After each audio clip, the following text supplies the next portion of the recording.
Welcome to the Stoic tide. People wonder if you know something they don't. You still hear the insults. You still see the drama, but it no longer enters your system. It touches you, but it doesn't move you. But let's be honest, how many times have you let one careless comment ruin your whole day? How many nights have you stared at the ceiling, replaying an argument, getting angry all over again even though the moment's long gone? Most people don't live in peace. They live in reaction. They don't own their emotions. Their emotions own them. One insult, one rejection, one unexpected look, and their entire energy shifts. Not because the world is that powerful, but because they never learned how to take that power back. But here's the truth. Stoicism taught centuries ago and neuroscience confirms today. You can become emotionally untouchable. Not cold, not numb, but untouchable. Like a mountain in a storm. The wind howls, the rain crashes, but the mountain doesn't move. That's the inner strength we're unlocking today. And once you've got it, you'll never be thrown off by what someone says. You'll never feel small because of someone else's mood. You'll never again be angry or bothered by anyone or anything. We're not just talking about staying calm. We're talking about complete emotional sovereignty. Real stoic power, the kind Marcus Aurelius wrote about. Not just to look wise, but to survive the weight of an empire without losing his soul. So stay with me. What we're about to dive into will reshape how you see people, how you handle triggers, and most importantly, how you master you. And hey, if you appreciate what we're doing here, the clarity, the calm, the tools to live unshaken, there's just one small favor I'll ask. Hit the subscribe button. It's free, it helps more than you know, and it's the kind of support that keeps this content flowing. It's not them. It was never them. That's the first shift in perception you need to make if you want to stop being angry, triggered, or emotionally hijacked by others. You think it's the way they spoke to you? The disrespect in their tone, the way they dismissed your effort or rolled their eyes, but that's just the surface. What really stings is what those moments awaken inside you. Something deeper, something older, something you're not even fully aware is there. Carl Jung once said, "Until you make the unconscious conscious, it will direct your life and you will call it fate." That's what we do every time we blame other people for how we feel. We hand over the keys to our emotional state, and then wonder why we're always being driven into chaos. But here's the truth. Nobody can make you feel anything without your participation. Anger, frustration, resentment, they're not caused by other people. They're caused by your response to them. And that response is shaped by the unresolved parts of you that you've been avoiding for years. Think about it. Two people can face the exact same insult. One brushes it off. The other stews in it for days. The insult didn't change. The difference is what it meant inside. We're not reacting to what they said or did. We're reacting to what it touches in us. Old wounds, expectations, unquestioned beliefs. And more often than not, it's not even about the moment. It's about everything that moment reminds us of. When someone ignores you and you feel invisible, that pain isn't born in that second. It's a repetition, a mirror. Maybe it's reflecting all the times you felt overlooked growing up. When someone criticizes you and you explode, that reaction didn't come from the words themselves. It came from a need to protect an identity you've worked hard to maintain. Maybe being seen as competent or good or strong is so central to how you view yourself that even the slightest crack feels like a collapse. That's the real battlefield. Not the conversation, not the coworker or the partner or the stranger online. It's what's happening in you. Aristotle said, "Knowing yourself is the beginning of all wisdom." And self-knowledge isn't just knowing what you like or what your goals are. It's understanding the places in you that still hurt, that still seek approval, that still think peace has to come from being treated a certain way. Here's where the breakthrough begins. You are not your reaction. You are not your anger. You are not your pain. You are the one watching those things. You are the awareness underneath it all. The more you connect to that awareness, the less you need the outside world to behave perfectly in order for you to feel okay. That doesn't mean you have to tolerate disrespect. It means your peace is no longer dependent on the presence or absence of it. That's a whole different level of freedom because most people aren't really living. They're just reacting. One text ruins their whole morning. One comment online derails their whole mindset. One bad look from someone else and they spiral into self-doubt. That's not living. That's surviving on emotional autopilot. But you can step off that ride. And it starts when you stop making them the villain in your story. The moment you stop saying they made me feel this way and start saying something in me responded to that, everything changes. You take back your power. You begin to ask better questions. Not why are they like this, but why does this bother me so much? Not why are they so disrespectful, but what am I holding on to that makes me so reactive to this? That question, What am I holding on to is where you'll find most of your answers. Plato once said, "The first and best victory is to conquer self." And conquering the self isn't about suppressing your emotions. It's about understanding where they come from and deciding if they still serve you. It's about noticing when your pride wants to fight back, when your ego wants to be right, and choosing not to be led by that. This isn't passivity. It's power. It's the power to choose your response, to feel the rise of emotion and not let it run your next move. That kind of control isn't something you're born with. It's something you train like a muscle, like discipline, like presence. The people who trigger you the most, they're your greatest teachers. Not because they're wise or kind or helpful, but because they show you exactly where you're still attached, where you're still raw, where you've built an identity that depends on others treating you a certain way to feel valid.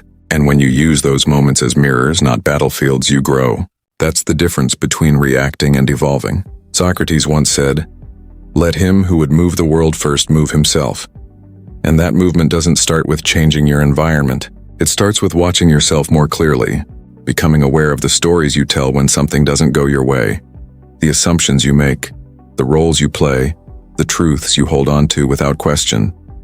When you believe someone should treat you better and they don't, that gap between expectation and reality becomes suffering. But when you accept that people will act based on who they are, not who you are, you stop tying your emotions to their behavior. You become unshakable because your peace is no longer reactive. It's rooted. You don't get offended as easily. You don't chase apologies. You don't need everyone to get you or agree with you or like you. You know who you are, and that knowing becomes your anchor. Even when the storm hits, even when someone disrespects you, even when life feels unfair. Because you've stopped trying to control things that were never yours to control. You've stopped outsourcing your peace to people who are just as lost and reactive as you once were. You've stopped depending on the world to reflect back your worth. That's what Stoicism has always been about. Epictetus taught that we should concern ourselves only with what's within our control. Our thoughts, our actions, our beliefs, everything else, what people say, what they do, how they treat us is external. If you anchor your calm to the external, you'll never be steady. But if you learn to rest it in the internal, nothing can move you. That's the invitation to move through life with grace, not because life is gentle, but because you are grounded to face criticism, rejection, misunderstanding, and remain clear, not numb, not shut down, but strong, centered, awake. The next time someone tries to provoke you, let it pass through. Don't deny the reaction. Just don't identify with it. See it rise. Watch it fall. Let it be what it is. A ripple, not a wave. And if it still gets to you, if the sting lingers, if the thoughts come back later, good. That's not failure. That's the doorway. That's where you walk through and say, here's where I still need to do the work. Because the goal isn't to become emotionless. The goal is to become emotionally free. Not controlled by impulses, not ruled by pride, but aware, intentional, unbothered, not because you avoid life, but because you face it so deeply it no longer scares you. And when you live from that place, people notice. They may not say it out loud, but they feel it. The steadiness, the calm. The energy that says, you can bring me chaos, but you won't pull me into it. That's not arrogance. That's mastery. And if you've made it this far, there's a reason. Some part of you knows it's time to stop giving your peace away to people who don't even know what they're doing. Some part of you knows that your calm is too precious to keep handing out in exchange for approval, validation, or control. You weren't born knowing how to react to rejection. You didn't arrive in this world with a detailed manual that said, when someone disrespects you, flare up. When they ignore you, crumble. When they criticize you, defend your pride at all costs. Those reactions, the quick anger, the defensiveness, the need to prove something, those were learned, passed down, absorbed like secondhand smoke. You didn't write the script. You just started playing the part. That's what makes this so powerful to realize. Most of what you think is you. Your temperament, your triggers, the way you react under pressure isn't actually you. It's conditioning. It's habit. It's a script that started writing itself long before you were aware it was even happening. Somewhere along the way, maybe someone taught you directly or indirectly that being ignored means you don't matter, that being challenged means you have to fight, that being wrong means you're not enough. These beliefs are like hidden code running quietly in the background of your life, and until you bring them into the light, they'll keep directing your reactions without your permission. Carl Jung said it best, until you make the unconscious conscious, it will direct your life and you will call it fate.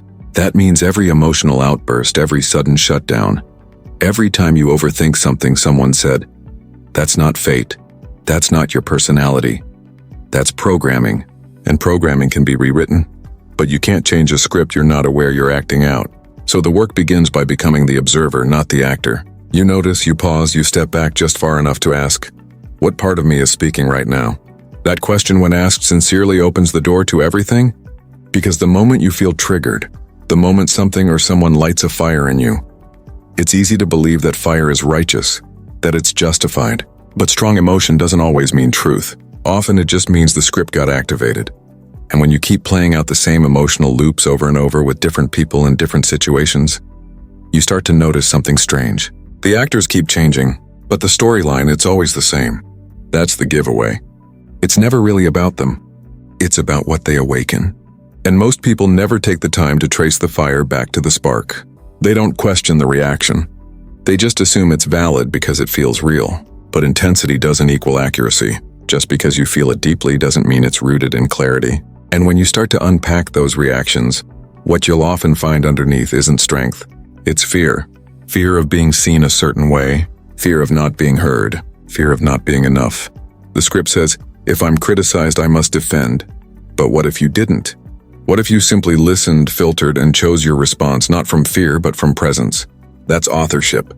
That's what it means to take the pen back. It doesn't mean you never feel anger or sadness or discomfort again. It means you're no longer reacting from an unconscious place. You're responding with awareness. That space between trigger and reaction, that's where your freedom lives.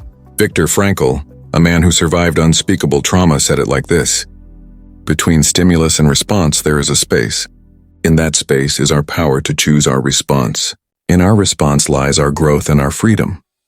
Think about how different life feels when you stop reacting from the old script. Someone interrupts you, and instead of jumping to reclaim your voice, you observe. You breathe. You respond calmly, or maybe not at all. Not because you're weak, but because you've realized not every moment deserves your energy. You've stopped auditioning for people who don't hold the power to validate you. That shift isn't subtle. It's transformational. It's the moment you move from being emotionally controlled to emotionally in control. Not controlled as in robotic, controlled as in present, conscious, grounded. When you no longer need to prove or win or be right just to feel secure.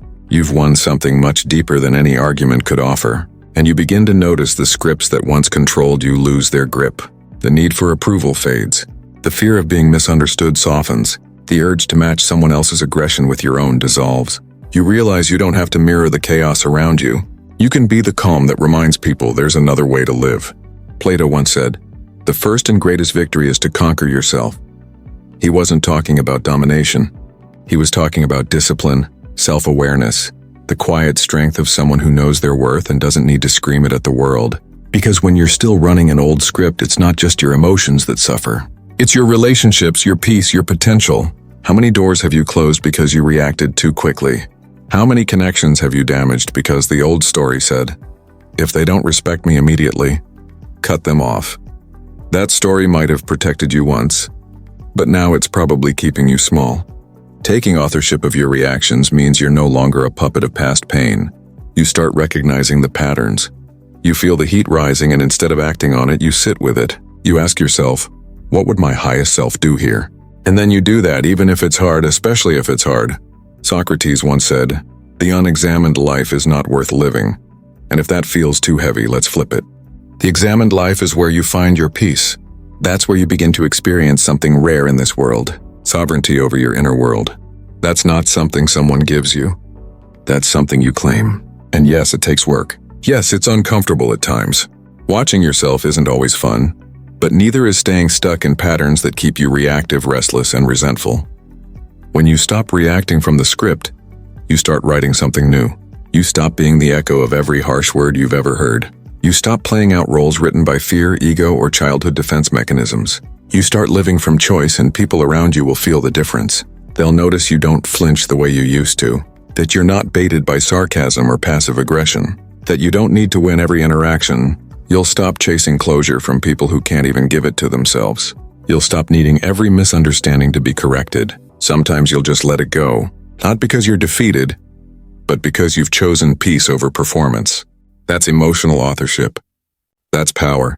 And here's what's even more beautiful. When you start living this way, your presence becomes medicine for yourself, for others. You give people permission to slow down, to reflect, to drop their guard because your stillness reminds them that maybe, just maybe, they don't have to keep playing the same roles either. So the next time you feel triggered, remember this. That first surge of emotion, it's not you, it's the script, and you don't have to follow it. You can pause, breathe, reclaim the pen, and write something better. Every time you do, you become less of a puppet and more of a presence, less of a reaction and more of a response. And that right there is the path to peace. Because the only real control you have is how you choose to show up. Not what they do, not what they say, just you, your awareness, your choices, your script. And if you've come this far and something in you is waking up, if this resonates in a way you didn't expect, it's not by accident. You were meant to hear it. You didn't lose control when they said the words. You lost it the moment you took them personally. That split second when your heart tightened, your jaw locked, and your mind began spinning with comebacks and judgments, that was the real surrender. The moment you got offended, you gave away your power. And most of us do it without even realizing, not because we're weak, but because we've been trained to believe that offense is a natural automatic response. Someone insults you, you feel wounded. Someone disagrees with you, you feel threatened. Someone misunderstands you, and suddenly you feel invisible. But what if that pain, that sting, that emotional drop wasn't something that happened to you, but something you allowed? We live in a world where offense is currency. It's how people bond, how they gain attention, how they define themselves by what makes them angry. But when everything offends you, you're no longer responding to reality. You're reacting to a fragile self-image, one that requires constant protection and reinforcement. And that's exhausting. Aristotle once said, anybody can become angry. That is easy. But to be angry with the right person to the right degree at the right time, for the right purpose and in the right way is not within everybody's power. He was pointing to something most people overlook. Real emotional power isn't found in reaction. It's found in restraint and discernment, in choosing what deserves your energy. Because here's the thing, offense is not objective. What hurts you might not even register for someone else. It's not the event. It's your interpretation. It's the story your mind tells the second something uncomfortable happens. They're disrespecting me. They don't value me. They're trying to hurt me. And once that narrative locks in, your nervous system reacts as if it's the truth. But offense isn't an alarm. It's a mirror. It reflects what parts of your identity are still fragile, still unhealed. That's where your real work lives. Not in silencing the world around you, but in strengthening the world within you. Because when your sense of worth depends on everyone treating you perfectly, you're always at risk. One sharp word, one misstep, and your peace disappears. What makes someone truly unbothered isn't numbness. It's clarity. It's knowing that your value doesn't rise or fall based on someone else's opinion. It's knowing that you don't need everyone to understand you. You don't need every comment to be kind. You don't even need to be agreed with. What you need is to stop volunteering your power to people who haven't earned it. That power isn't something they take. It's something you give. Every time you let someone's words decide your mood, every time you shrink or explode to defend an identity, every time you let offense define the moment instead of your principles. And the more often that happens, the more you train your mind to look for disrespect, for betrayal, for injustice, even when it's not there. Plato warned us long ago. We can easily forgive a child who is afraid of the dark. The real tragedy of life is when men are afraid of the light. And this is exactly that. We become afraid of truth, of growth, of self-responsibility, because it means we can no longer blame the world for how we feel. And that's uncomfortable at first, but it's also freeing, because if you're not responsible for your reactions, then you're just a puppet. You're always at the mercy of the next person's behavior, the next careless comment, the next disagreement. But if you are responsible, then everything changes. You realize you have options. You can pause, reflect, reframe, choose. You can learn to ask yourself better questions in the heat of the moment. Not why are they like this, but why does this hit me so hard? Not how dare they, but what part of me still needs this kind of validation? That level of self-honesty might sting at first, but it liberates you because it puts the focus back where it belongs, on your inner world. You start to see offense not as an injury, but as insight, as feedback, as a signal that something in you is still raw, still seeking approval, still trying to prove its worth. And when you can look at that without flinching, without running, without blaming, that's when you start to grow. Socrates once said, "The secret of change is to focus all of your energy not on fighting the old, but on building the new." Getting offended is often just fighting the old. Old beliefs, old stories, old defenses. But when you stop feeding that loop, you can start building something stronger, a new default, one rooted in confidence, in composure, in quiet strength. You stop reacting from your wounds and start responding from your values. You become harder to provoke, not because you're colder, but because you're wiser. Because you know the difference between something that's harmful and something that's just uncomfortable, between disrespect and misunderstanding, between actual threats and imagined ones. The moment you realize you don't have to respond to every challenge is the moment you step into a deeper kind of freedom. And that freedom isn't about letting people walk all over you. It's about refusing to let them walk inside your mind without permission. Let's say someone insults you. You hear it, you feel it, but you don't react. You don't internalize it. You watch it like a passing car. It's there. You see it, but it doesn't hit you. That's not detachment. That's self-respect. You respect yourself enough not to let a few careless words rewrite your self-image. And when you operate from that place, your energy changes. You stop needing to prove yourself in every interaction. You stop getting sucked into pointless arguments. You stop throwing away your peace like it's cheap. And people feel it. They may not say it, but they sense the difference. That groundedness, that emotional weight, that quiet command that says, I'm not here to be triggered. I'm here to be free. Freedom in this sense isn't just about time or money or lifestyle. It's emotional sovereignty. It's knowing that you are the one in charge of how you feel. Not the world, not the crowd, not the algorithm, not the stranger in the comments. You. And yes, it's hard sometimes, especially when the insult feels personal. When it echoes something you already feared was true. That's when offense feels most justified. But it's also when the opportunity for growth is greatest because it invites you to look inside and ask, is this something I believe about myself? If it is, work on it. If it's not, let it go. Either way, you win. Carl Jung said, everything that irritates us about others can lead us to an understanding of ourselves. That quote alone could change your life if you take it seriously, because it shifts the whole focus from blame to clarity, from defensiveness to depth, from being a victim of every interaction to becoming the master of your inner experience. That doesn't mean you won't feel things. You will, you're human, but feeling something doesn't mean you have to act on it. And that's where power lives, in the space between the feeling and the action, in the choice to breathe instead of lash out, to listen instead of argue, to let the moment pass without turning it into a storm. So the next time you feel the sting of offense rising, remember this is a fork in the road. You can give your power away or you can keep it. You can replay the insult in your head all night or you can see it for what it is. A passing thought from someone who may not even understand themselves. Because in the end, what offends you reveals more about you than it does about them. It points to the edges of your ego, the cracks in your confidence, the places you're still not fully at peace with who you are. And when you heal those places, the world stops being so loud, so hostile, so threatening. You start to move differently, speak differently, think differently. You don't walk into every room trying to protect yourself. You walk in already whole. It's about knowing you don't need to be offended to stand strong. And when you finally stop giving it away, that power becomes yours again. Fully, quietly, permanently. When someone lashes out, mocks you, or treats you coldly for no clear reason, your first instinct might be to take it personally, to believe it's an attack, to feel like you did something wrong or that you're somehow not enough. That's how we've been trained to think. If they're upset, it must be about us. If they're distant, we must have failed. But the truth, the deeper truth is this. They're not attacking you. They're bleeding on you. That anger, that sarcasm, that sharp look, it's not a weapon aimed at your identity. It's a symptom of something unhealed in them. Pain has a way of leaking out. Sometimes it erupts. Sometimes it furs silently. But it always shows up somewhere, and often it lands on the people closest by. You just happen to be standing there when it spilled over. Carl Jung once said, knowing your own darkness is the best method for dealing with the darkness of other people. What he meant is this. The more you understand your own wounds, your own emotional history, the easier it becomes to see that others aren't trying to hurt you. They're trying to survive themselves. And sometimes survival looks like silence. Sometimes it looks like control. Sometimes it looks like cruelty, but in almost every case it's just pain in disguise. Think about how you behave when you're hurting. Do you always communicate clearly? Are you always patient, open, and kind when you're overwhelmed, scared, or grieving something privately? Probably not.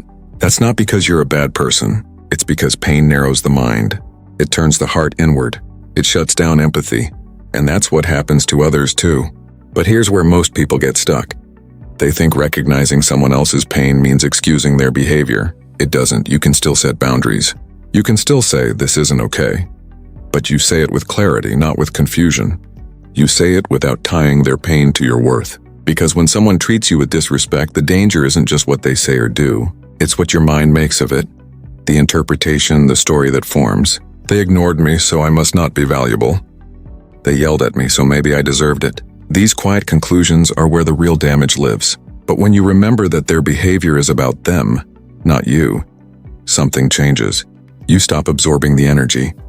You stop replaying the moment on a loop.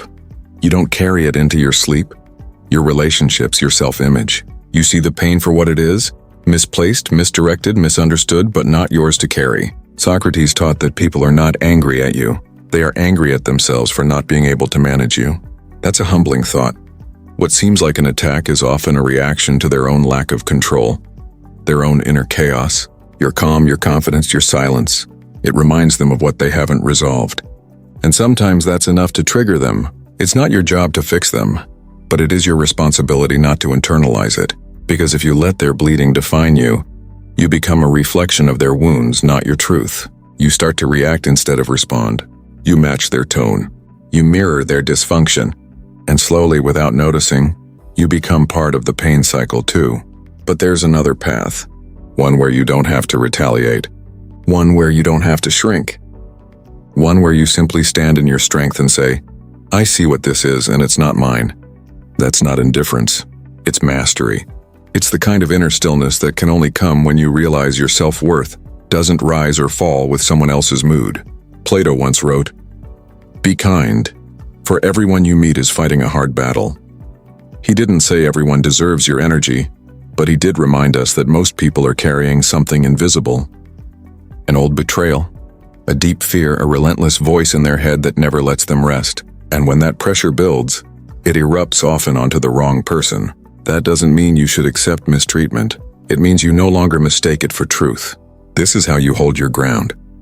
You recognize the pain. You honor your own boundary, but you don't take the insult into your identity.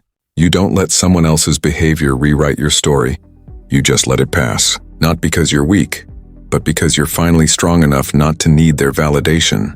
And what happens over time is remarkable. You start to see patterns that were invisible before. You notice how often people lash out after being hurt, how quickly coldness follows insecurity, how silence often masks fear of rejection. Suddenly, the behavior that once confused or wounded you becomes easier to interpret.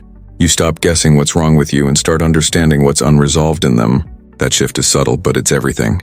It's the difference between spending hours trying to fix yourself to win someone's approval and spending that same time returning to your own peace. It's the difference between reacting with anger and responding with clarity. It's the difference between making someone else's wounds about you and letting them stay where they belong. But let's be honest, this isn't easy. Especially when the words cut deep. When they come from someone you love or someone you trusted in those moments, it's natural to feel shaken. That's okay. You're not a robot. You're not here to be untouched. But you are here to be aware, to notice the reaction, to witness it. And then to remind yourself this pain is theirs, not mine. Because the moment you internalize it, you make it part of your identity. And once it's in there, it becomes harder to shake. You carry it into the next interaction, the next relationship, the next version of yourself. And before you know it, your reflection is shaped not by truth but by wounds that never belonged to you. Aristotle said, "We are what we repeatedly do." Excellence, then, is not an act but a habit. So is peace. So is presence. So is emotional freedom. It's not a one-time epiphany. It's a daily choice to return to your center, to see things clearly, to feel the pain without becoming it. The next time someone is sharp with you, try this. Pause. Take one breath, then say silently, "This is their storm, not mine." You don't need to fix it. You don't need to understand it. You just need to know that it's not a reflection of you. And if that helps even once, if it saves your peace for one day, then it's worth it. Because the people who bleed on you, they may never know the impact of their words, but you do. And that awareness gives you something rare. The ability to stop the cycle, to end the transfer of pain, to feel what's happening around you without letting it redefine what's happening within you. So when the world gets loud and the comments get sharp and the people around you forget their own worth and try to project it onto you, stay rooted. Not defensive, not dismissive, just steady. No one tells you this when you're young, but the deepest emotional pain you'll feel in life often won't come from what people do. It'll come from what you expected them to do, and they didn't. That sting you carry, the disappointment that lingers, the tension you replay in your head late at night, it's usually not about the words said or the silence that followed. It's about the invisible contract you were holding on to, the one that said, if I'm kind, they'll respect me. If I show up, they'll value me. If I'm honest, they'll never hurt me. But no one signed that contract except you, and when life doesn't follow your script, it feels like betrayal. But it's not betrayal. It's life being life. It's people being human. And it's you slowly learning that your expectations were never guarantees. They were silent demands that the world didn't agree to. Aristotle once said, "Hope is a waking dream, but unexamined expectations, they're more like sleeping traps. You walk into them blindly, thinking the world owes you something, thinking people will love you the way you love them, thinking fairness is a rule, not a hope. And when those expectations collapse, it doesn't just hurt.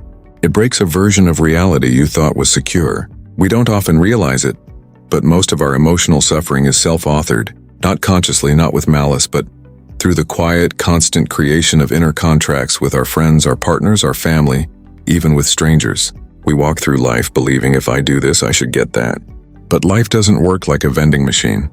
You don't insert kindness and always get appreciation. You don't give your best and automatically receive fairness. People don't play by rules they never knew they were part of. And that's where the pain comes from. When someone forgets to acknowledge your effort, it cuts. Not because of the act itself, but because of what you expected in return. When you open up to someone and they pull away, it burns. Not because sharing was wrong, but because you assumed they'd hold space for you. We don't just get hurt by what happens. We get hurt by what we thought should happen instead. Carl Jung said, "The most terrifying thing is to accept oneself completely." But I'd add that the most freeing thing might be to accept others as they are too. Not as we hoped they'd be, not as we assumed they'd act, but as they actually show up. Because when you stop expecting people to behave like versions of themselves you created in your mind, you finally let reality breathe. And with that breath comes peace. This doesn't mean giving up on standards. It doesn't mean settling or tolerating harm. It means learning the difference between a value and an expectation. A value is how you choose to live. An expectation is how you believe others should live in response. One gives you power. The other slowly drains it. Plato once said, "Wise men speak because they have something to say. Fools because they have to say something." In a similar way, wise people give because it's who they are, not because they're trying to force an outcome. When you remove the hidden strings from your actions, you start doing things from love, not leverage. You expected them to do and never questioned until it was too late. Socrates reminded us, "The only true wisdom is in knowing you know nothing." That includes knowing how someone should respond or what someone should feel. The truth is, we barely understand ourselves fully. So expecting others to meet us exactly where we think they should at the exact emotional level we hoped for, that's setting yourself up to suffer. What if you started giving without needing something in return? What if you loved people for who they are, not who you hope they'll become? What if you let kindness be your baseline, not your bargaining chip? That's not weakness, that's emotional freedom. Because the moment you let go of the emotional contracts, those silent agreements where you believed your effort should guarantee you something, you start seeing people and situations more clearly. You respond based on values, not resentments. You stop punishing people for failing to fulfill roles they never auditioned for. It's not easy at first. The ego loves to keep score. I did this. Why didn't they do that? But the soul doesn't play that game. The soul gives. The soul forgives. The soul moves on, not to avoid pain, but because it knows clinging to invisible contracts only leads to bitterness. And that bitterness, it's like drinking poison and waiting for someone else to feel it. Let it go. Write a new kind of contract. One that only involves you. One that says, I will speak honestly. I will show up fully. I will act with integrity. Not because I expect a return, but because that's who I've chosen to be.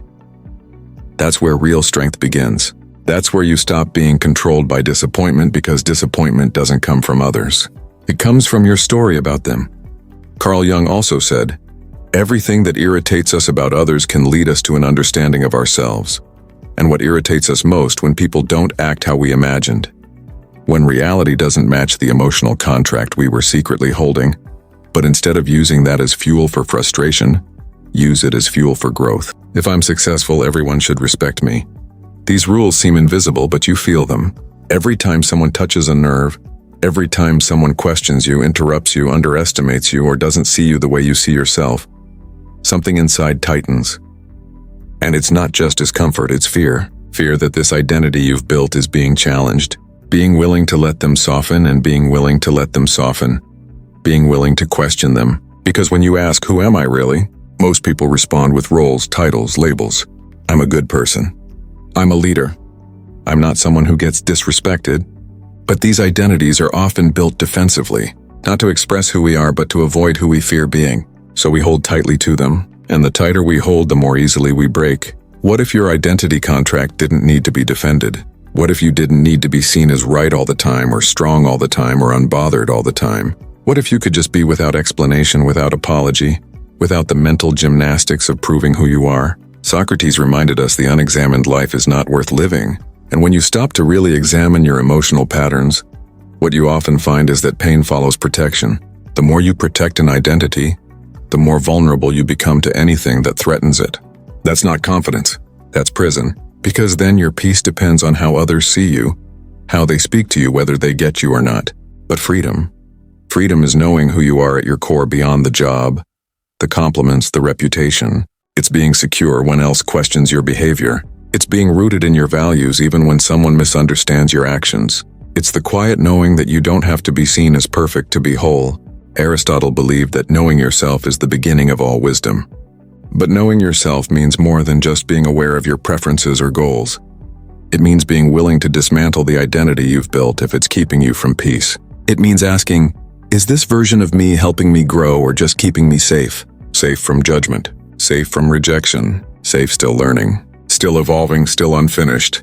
And when you let go of the identity contract, something surprising happens. You become less reactive. You stop seeing every disagreement as a personal attack. You stop needing every interaction to affirm who you are. You don't need to correct every misunderstanding. You don't need to chase every lost perception. You can let people think what they think because you know who you are. And that knowing doesn't need defending. But here's the paradox. The ego convinces you that defending your image is strength, that being seen as certain, unshakable, and always composed is the goal. But real strength is humility. It's being able to say, yes, I used to believe that. I've changed. Or maybe I was wrong, or I don't need to convince you. That's not weakness.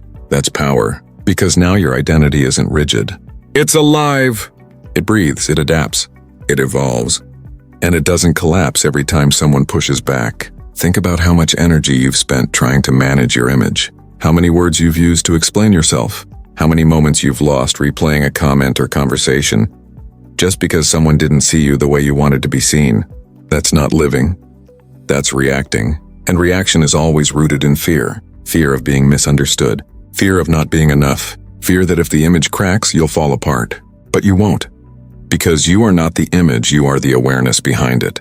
Carl Jung also said, "The privilege of a lifetime is to become who you truly are. Not who you were told to be, not who you think you have to be, who you truly are." When you strip away the labels, the pressure, the performance, that version of you doesn't need applause. It doesn't need defense. It just exists, steady, present, and real. And when you start living from that place, you become untouchable in a different way. Not because nothing affects you, but because nothing defines you without your permission. You're no longer chained to reactions. You respond from clarity, from wholeness, from depth. That's why the person you think you are, the one you've been holding on to, is often the root of your suffering. Because as long as your peace depends on protecting that version, you'll never feel safe. You'll always be chasing approval, dodging criticism, trying to stay inside the lines of an identity that may have served you once, but now just limits you. So tear up the contract. You don't need to be the smartest in the room or the most respected or the most agreeable. You just need to be honest with yourself about what you're still clinging to, about the parts of you that still feel like they need to earn love, respect, or belonging, guided by truth. Your truth. The one that doesn't require performance or perfection, just presence. At some point you learn to wear a mask.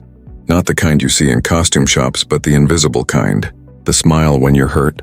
The silence when you want to scream. The confidence that hides uncertainty. It didn't happen all at once. Maybe you started shrinking your truth in a relationship to keep the peace. Maybe you held back your pain to avoid being seen as dramatic. Or maybe you overachieved, overexplained, overcompensated just to feel like you were finally enough. The mask isn't evil. It was born from survival. From moments when you felt it was safer to perform than to be seen. It helped you navigate a world that isn't always kind to authenticity. But as time went on, the mask stopped being a tool and started becoming your identity. You forgot where it ended and you began. And now you're exhausted, not because you're weak, but because living out of alignment is one of the heaviest things a person can carry. Every interaction becomes a calculation. Every conversation a performance. Every room you walk into feels like a stage where you have to measure your words, tone down your opinions, or play the part others expect of you. Carl Jung said, "The privilege of a lifetime is to become who you truly are. But before you can become that person, you have to let go of who you're pretending to be. The version of yourself built to impress, to protect, to please. That version might have gotten you approval, but it never brought you peace. It might have kept you liked, but it didn't make you feel loved. Not really, because you always knew deep down they weren't loving you. Just the mask. And that's where the suffering begins. Because pretending is a kind of betrayal. A soft one, a subtle one, but a betrayal nonetheless. Every time you silence your truth to be accepted, a piece of your soul pays the price. Every time you laugh at something that hurts you, downplay your needs, or act unaffected when you're actually falling apart, the gap between who you are and who you present widens. Socrates once said, "To know thyself is the beginning of wisdom." But knowing yourself requires looking at the parts you've hidden, not just from others, but from yourself. It means asking the hard questions. Who am I when no one is watching? What do I believe when I stop trying to be agreeable? What do I actually want? Not just what's expected. The answers might shake you. They might unravel the persona you've spent years building. But what's waiting on the other side is something infinitely more real and more peaceful. Because when you burn the mask, you stop negotiating for belonging. You stop earning your worth through performance. You stop being afraid of being misunderstood, because you finally understand yourself. Aristotle said, "Happiness belongs to the self-sufficient." And self-sufficiency isn't just about material independence. It's about emotional sovereignty. It's the ability to show up as you are unapologetically, and let the world respond however it will. Some people will draw closer, some will walk away. But either way, you're finally being seen. Not for the role, not for the reputation, but for the soul beneath it all. There's a kind of freedom that only comes when you stop protecting the mask. It's not loud. It's not dramatic. It's quiet and steady. It looks like speaking honestly even when your voice trembles. It looks like choosing peace over perfection. It looks like no longer needing to prove your value in every room you walk into. And no, it doesn't mean you abandon growth. It means you grow from truth, not pressure. It means you develop, not to become what you already are. You're not chasing wholeness anymore. You're coming back to it. When you live without a mask, your presence becomes magnetic. Not because you're trying to be impressive, but because you're real. Because people can sense when someone is grounded in their truth. There's a quiet strength in it, a peace that doesn't need to be explained. The world may not always reward it, but your soul will self-completely. But if you can do that, if you can look at your fears, flaws, and desires without turning away, you'll stop needing the mask. Because now you're not hiding from others. You're no longer hiding from yourself. Most people walk through life hoping it'll be smooth, calm, predictable. They say things like, "I just want peace," or "I can't handle another problem right now," as if life is supposed to wait until they feel ready. But life doesn't ask for your permission. Chaos doesn't knock before it enters. The question is never if it'll arrive. It's how you'll handle it when it does. That's the difference between being reactive and being ready.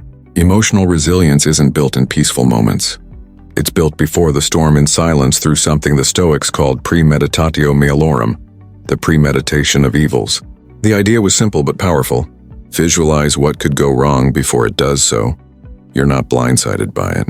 Not to create fear, not to attract suffering, but to rehearse your response, to train your mind for impact before impact hits. Most people don't do this. They walk around with unspoken assumptions. Today will go well. People will be respectful. Nothing will go wrong. So when someone's rude, when a plan falls apart, when emotions run high, they collapse. Not because rehearsal, so do performers, soldiers, surgeons. Why not you? When you rehearse chaos before it finds you, you shift from being emotional. But if you've rehearsed the bumps, you glide over them. Not because they don't hurt, but because they don't surprise you. Socrates once said, "The secret of change is to focus all of your energy not on fighting the old, but on building the new." Rehearsing chaos isn't about obsessing over the past. It's about building new wiring in your mind. So when tension comes, you don't default to panic or blame. You default to stillness. You become like a ship that doesn't sink when the waves hit, not because it never encountered a storm, but because it was built for it. That's what you're doing every time you mentally walk through a difficult moment and train your reaction. Not to be perfect, but to be present. Not to control the world, but to stay in control of yourself. And here's what happens when you live this way. The world stops feeling so threatening, not because it changes, but because you change. You stop fearing people's opinions because you've already rehearsed not needing them. You stop dreading tough conversations because you've already imagined staying grounded through them. You stop reacting to every inconvenience like it's personal, because you've trained your mind to see it as a test, not an attack. Peace is a practice. Strength is a rehearsal. You don't become calm by accident. You become calm by choice made over and over again in your thoughts before the moment arrives. So start small each morning. Ask yourself, what could challenge me today? Who might frustrate me? What could go wrong? And then see yourself responding not with anger or fear, but with awareness. Breathe into it. Don't run from the scenario. Meet it with your mind. That's your mental gym. That's where resilience is born. It's not the pain that breaks you. It's the fact that you didn't see it coming. The betrayal, the silence, the shift in someone's energy. The moment it hits, your chest tightens, not just from the sting of it, but from the shock. How could they do this? Why now? Where did this come from? That's the real wound. The pain is sharp, yes, but the surprise is what makes it unbearable. You expected something else. That's why it hurts. You assumed loyalty would be returned, that your effort would be seen, that someone would treat you the way you would have treated them. And when they didn't, it shattered not just the moment, but your belief in how things were supposed to go. It wasn't just heartbreak. It was the disruption of your inner world. We don't suffer most from injury. We suffer from disorientation. Aristotle once said, "The aim of the wise is not to secure pleasure, but to avoid pain." But even the wise cannot avoid all pain. What they do avoid is being shocked by it, because they expect it not in a cynical way, but in a prepared way. They rehearse the possibility. They leave space for life to be unpredictable, for people to be imperfect. And in that space, they cushion themselves from collapse. The moment you think the world owes you consistency, you've set yourself up to be knocked off center. You might not realize it, but you're carrying expectations around like invisible glass towers. You build them without warning. You stack them on people, on plans, on circumstances. And when life bumps into them, and it always does, they crash. And you call it pain, but it wasn't the bump. It was the blindness. You didn't think it could happen. That they could change.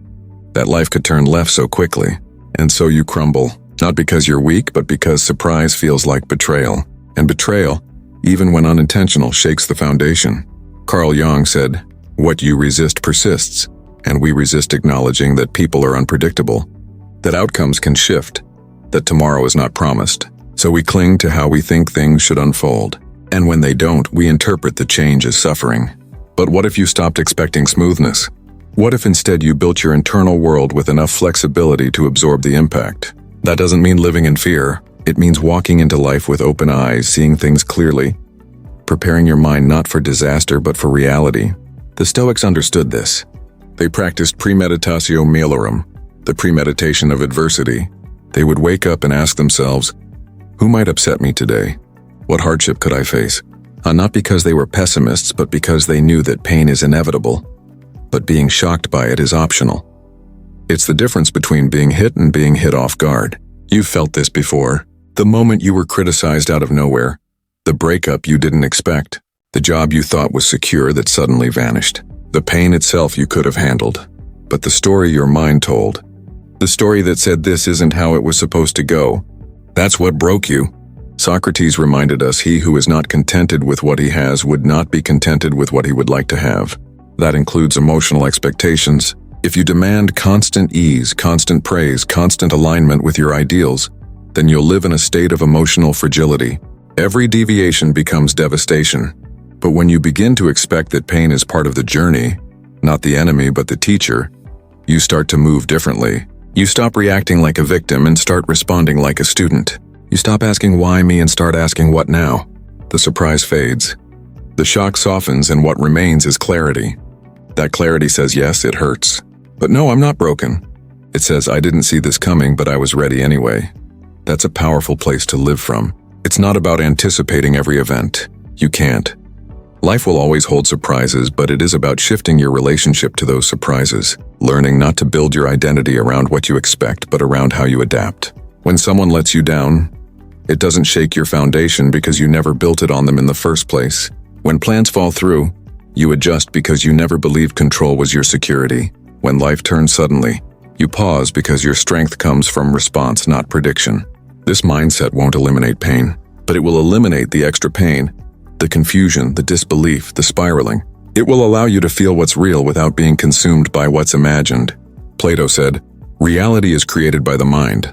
We can change our reality by changing our mind." When you stop believing that life must always align with your hopes and start accepting that it often won't, you stop being thrown every time it doesn't. You become steady. You become ready. And in that readiness, peace begins to grow. So the next time life hits hard, pause. Ask yourself, is this pain real or is this the result of surprise? And if it's the surprise, smile quietly. You just found your edge. Now it's time to round it out. Anger doesn't always shout. Sometimes it simmers. Sometimes it explodes.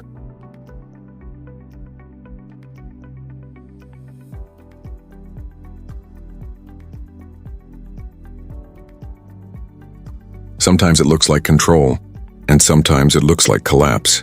But almost every time, if you really strip it down, it's not about the principle. It's about the ego. That voice inside that whispers, "How dare they?" The one that takes things personally, that needs to be right, that equates being challenged with being disrespected. The truth is, anger, especially the kind that owns you, isn't a noble defender of justice. It's usually just pride in a costume. We love to think our anger is justified. We say things like, "I'm just standing up for myself," or "I won't let anyone treat me that way." But beneath those phrases is often a fragile identity trying to protect itself from being pierced. We confuse ego preservation with personal integrity, but they're not the same. Carl Jung said, "Everything that irritates us about others can lead us to an understanding of ourselves." That irritation, that quick rise of emotion, it's a flare not from the world but from within. It signals where we've attached our worth to something external.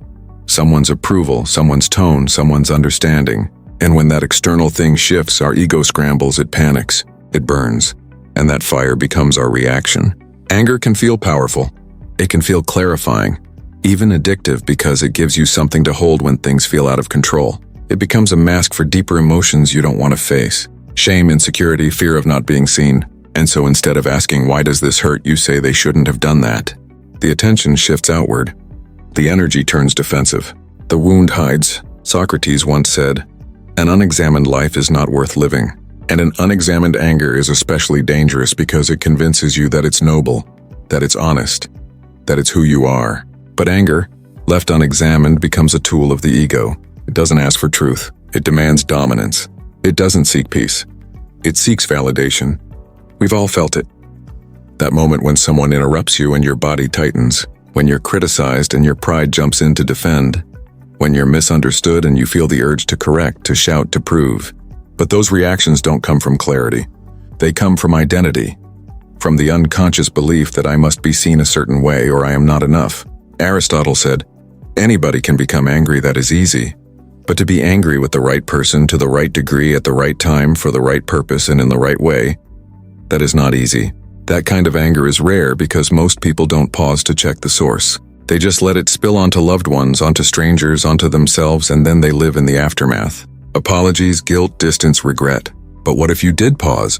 What if in that heated moment, instead of speaking from fire, you asked yourself, "What part of me feels threatened right now?"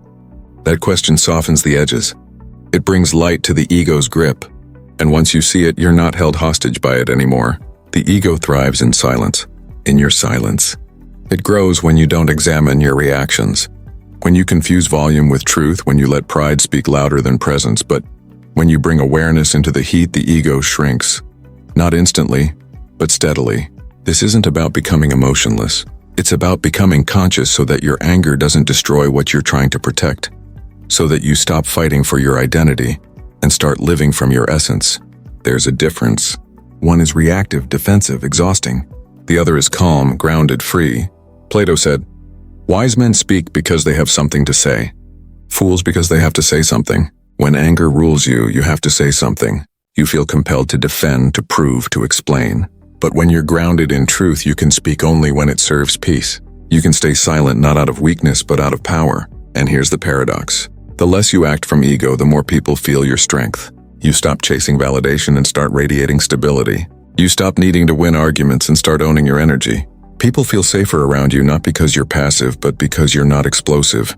Because your calm is real. So when anger comes, and it will, don't fight it. Don't shame it.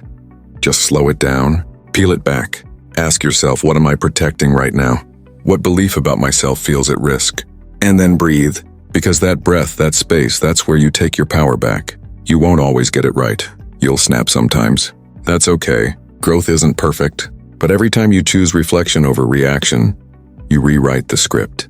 You become less controlled by pride, more anchored in truth. Most people think power is loud, that it looks like dominance, quick words, sharp comebacks, that if you don't speak up immediately, you've lost the moment. But real power, deep, grounded, unshakable power, often looks like stillness. Not because you have nothing to say, but because you're strong enough to wait. Because you've realized that silence isn't weakness, it's wisdom. In the space between reaction and response, there's a door. Most people rush right past it. Something gets said, emotions rise, and the mouth opens before the mind catches up. But when you pause, when you say nothing and feel everything, you enter that door. That's where awareness lives. That's where you stop being driven by emotion and start observing it. Kyung once said, "Until you make the unconscious conscious, it will direct your life and you will call it fate." The sacred pause is how you begin making the unconscious conscious. It's how you step outside the automatic programming, the defensiveness, the insecurity, the ego, and ask, what's really going on in me right now?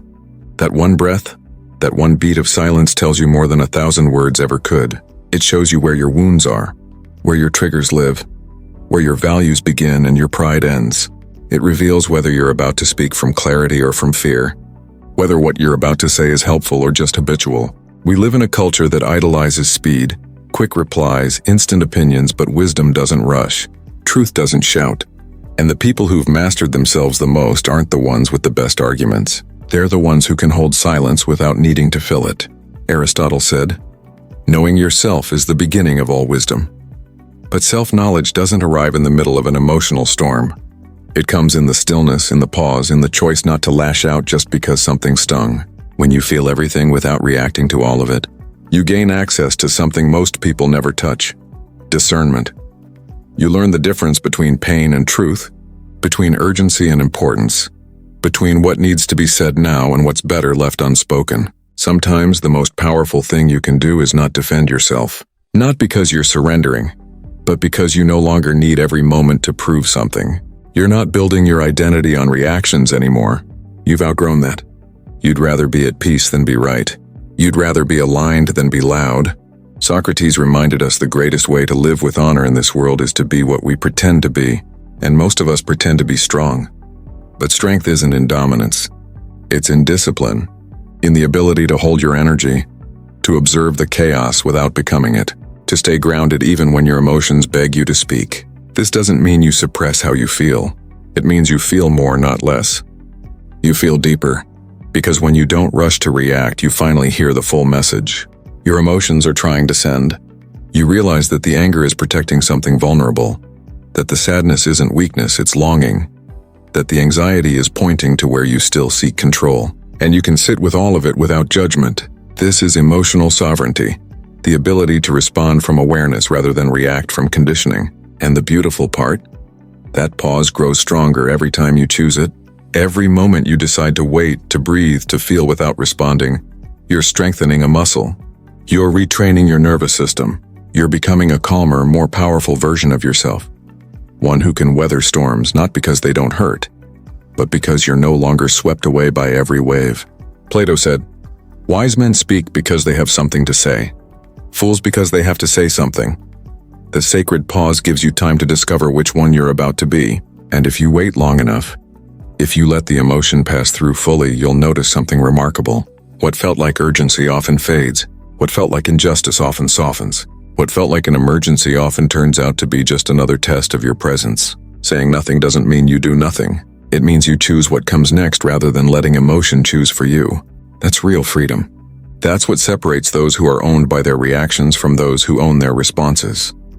So the next time your emotions rise, pause, say nothing, feel everything. Let the moment show you who you really are underneath the impulse. Let it teach you about your patterns, your growth, your inner landscape. Let the silence speak louder than your ego. Because your true power doesn't come from what you say. It comes from what you don't need to say. It's easy to point the finger outward to say they disrespected you. They triggered you. They made you feel small. The mind does it so quickly. So naturally, someone rolls their eyes, interrupts you, forgets to include you, and instantly the blame lands outside. But what if the discomfort you feel in those moments doesn't actually come from them? What if the mirror isn't facing outward at all? What if it's turned inward? What if the reflection you're reacting to is your own? It's not them. It's what they awakened in you. Carl Jung said, "Everything that irritates us about others can lead us to an understanding of ourselves." That irritation, that tightness in your chest, that heat behind your eyes, it's a flare, not a weapon, not an attack. A flare pointing you toward an unhealed part of yourself. And if you're willing to look, really look, you'll see it's not the other person you're at war with. It's the story you've been telling yourself for years. The story that says you have to be liked to be worthy. That you must always be right to be respected. That if someone doesn't choose you, there must be something wrong with you. These stories live deep and they sit silently until someone usually unintentionally bumps into them. When that happens, it's not their behavior alone that hurts. It's the echo of the wound inside. That's why the same situation can make one person explode and another stay calm. It's not the moment, it's the meaning, the filter, the history underneath. Think about it. You're ignored in a conversation. One part of you brushes it off. Another part spirals. Why? Because being ignored might not just feel rude. It might remind you of something older. A moment where you felt invisible as a child. A time when your voice didn't matter. The pain isn't new. It's been waiting and the other person just held up the mirror. But most people don't pause long enough to see that. They react. They point. They push away the discomfort instead of pulling it closer and asking, "Why does this moment feel so sharp?" The world becomes a minefield full of potential threats. When in truth, the only thing that's being threatened is an idea you've wrapped around your identity. Aristotle said, "Knowing yourself is the beginning of all wisdom, but self-knowledge isn't always pleasant." It asks you to stop blaming and start investigating. It requires the courage to say it's not just what they did, it's what it touched in me. That shift is hard, but it's the doorway. Because once you take responsibility for your reaction, you regain power. Not power over others, power over yourself. You stop being controlled by every glance, every tone, every offhand comment. You see the trigger. You feel the pain. But now instead of projecting it outward, you trace it inward. And that tracing leads you somewhere real. You may find an old belief that no longer serves you, or a part of yourself you've been neglecting, or a version of you that still feels 10 years old and unworthy. And suddenly the moment that looked like rejection becomes an invitation to heal, not just defend. Socrates once said, "The shortest and surest way to live with honor in the world is to be in reality what we would appear to be." And in reality, we are not as calm as we pretend to be, not as healed, not as unfazed. The mirror moments, the ones that provoke us, reveal where the work is still unfinished. And that's not failure. That's guidance. You don't need to be ashamed of your reactions. You just need to be curious about them, to sit with them long enough to ask, what part of me still believes this? Because once you see it, really see it, you can begin to choose differently. The next time someone disrespects you, pause. Ask, what belief about myself is being activated right now? The next time someone leaves you out, ask, why does this make me feel abandoned? You'll start to notice a pattern. You'll stop reacting to the person and start responding to the pain. And that's when healing begins. Because when you realize that the mirror is inside, you stop needing the world to fix itself for you to be okay. You stop demanding perfect behavior from imperfect people just so you can feel whole. You no longer require constant reassurance, constant agreement, constant validation. You understand that the world will keep reflecting, and your job is to keep looking. Plato said, "The greatest wealth is to live content with little." That includes needing little from others to maintain your peace. When your sense of stability comes from self-awareness, not external behavior, you become far more resilient, far more grounded, far more present. And when you live like that, people notice, not because you tell them, but because you stop reacting like someone desperate to control the narrative. You stop fighting shadows. You stop chasing apologies. You let people be who they are, and let those moments teach you about who you are. So the next time someone shows you something uncomfortable, don't just flinch and walk away. Don't rush to defend or correct. Ask yourself, what is this showing me about me? Most people live trapped inside their own reactions. They hear a tone, see a look, feel an energy shift, and suddenly they're deep in it, defending themselves, overthinking, matching the other person's mood without even realizing it. But what if you could pull back? What if in the middle of the moment you didn't have to be the person experiencing it? You could simply watch them like you're not you. That shift is subtle, but it changes everything. When you detach into observer mode, you step out of the emotional swirl and into clarity. You stop seeing the situation from inside your ego and start seeing it from above, like you're floating above the conversation, witnessing it like a quiet presence. The emotion doesn't disappear, but it doesn't own you anymore. You're no longer the puppet of your nervous system. You're the one holding the strings. Carl Jung once said, "Who looks outside dreams, who looks inside awakes." But there's another level.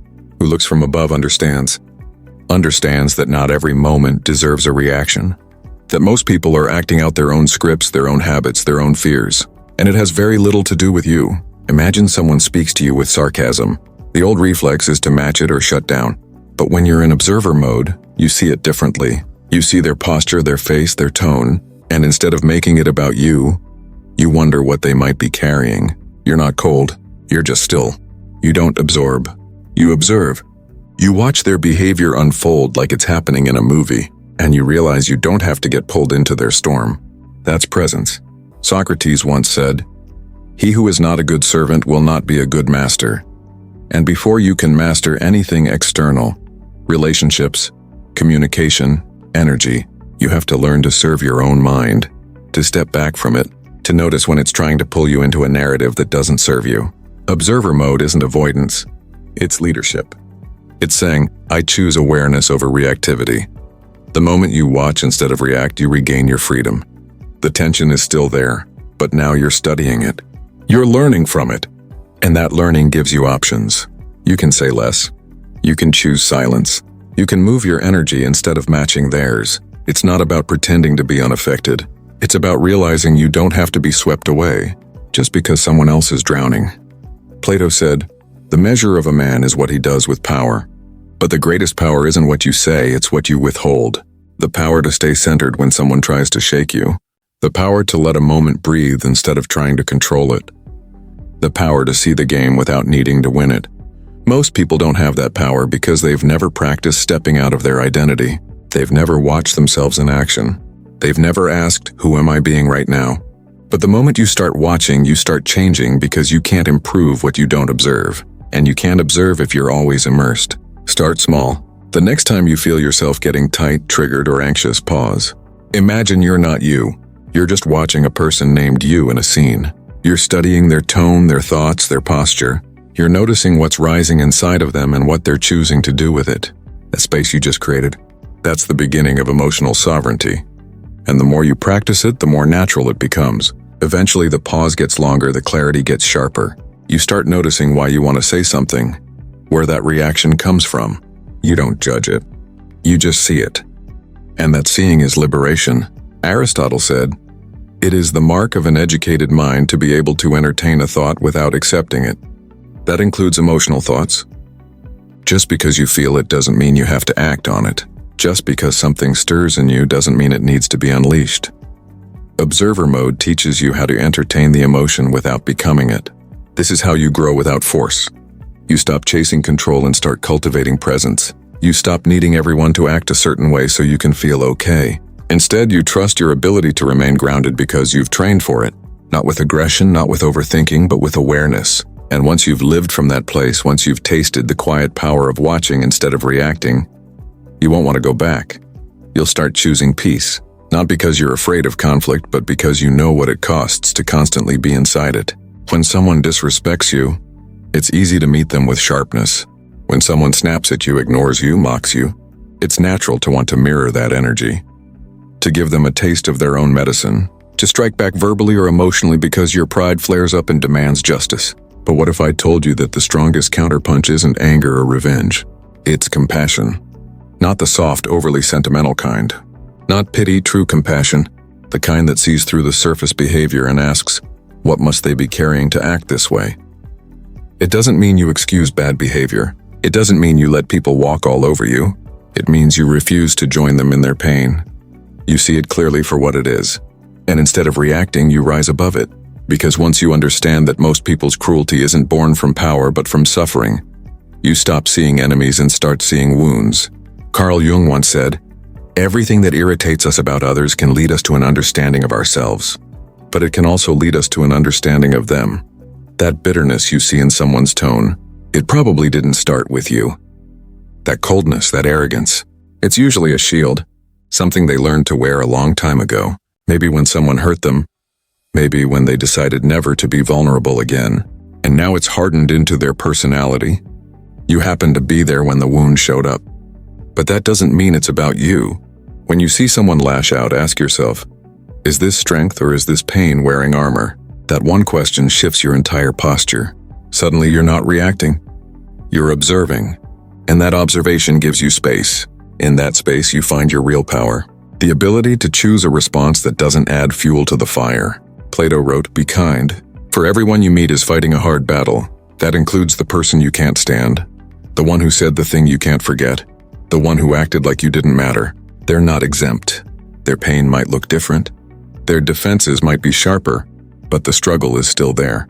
And when you meet pain with more pain, you just multiply it. But when you meet it with clarity, with understanding, with compassion, you interrupt the pattern. You refuse to be pulled into their storm. You stay rooted. And that rattles people more than any insult ever could. Compassion isn't weakness. It takes immense strength to hold back when someone's trying to provoke you, to stay calm when your pride is screaming, to listen when your ego wants to speak, to soften when everything in you wants to harden. That's real power, because it's power over yourself, over your impulses, over the part of you that wants to defend every wound. Socrates said, "The shortest and best way to live with honor in the world is to be in reality what we would appear to be." We want to appear calm, wise, unshaken, but are we really? Most of the time, no. We're reactive. We want to win. We want to be right. We want to hurt back, but what we really want deep down is to feel whole again, to feel that no one, not even the cruelest person, can take us out of ourselves. And that's exactly what compassion protects. It doesn't mean you don't feel hurt. It means you don't become that hurt. You feel it. Yes, you acknowledge it, but then you breathe and you ask, what is the most powerful thing I can do here that doesn't cost me my peace? Sometimes that means saying less. Sometimes it means walking away. Sometimes it means responding gently when everything in you wants to be sharp. Not for them, but for you. Because you're not here to play small games. You're not here to let someone else's pain decide who you become in the moment. You're here to master yourself. Aristotle said, "To avoid criticism, say nothing, do nothing, be nothing."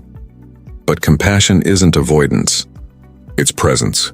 It's the highest level of emotional skill because it lets you protect your energy without needing to prove your strength. You stop keeping score. You stop needing the last word. You stop making everything personal. You start seeing people for what they carry, not just how they act. That perspective changes everything. It turns the rude stranger into a soul having a rough day, the passive-aggressive coworker into someone starved for recognition, the person who left you behind into someone who never learned how to stay.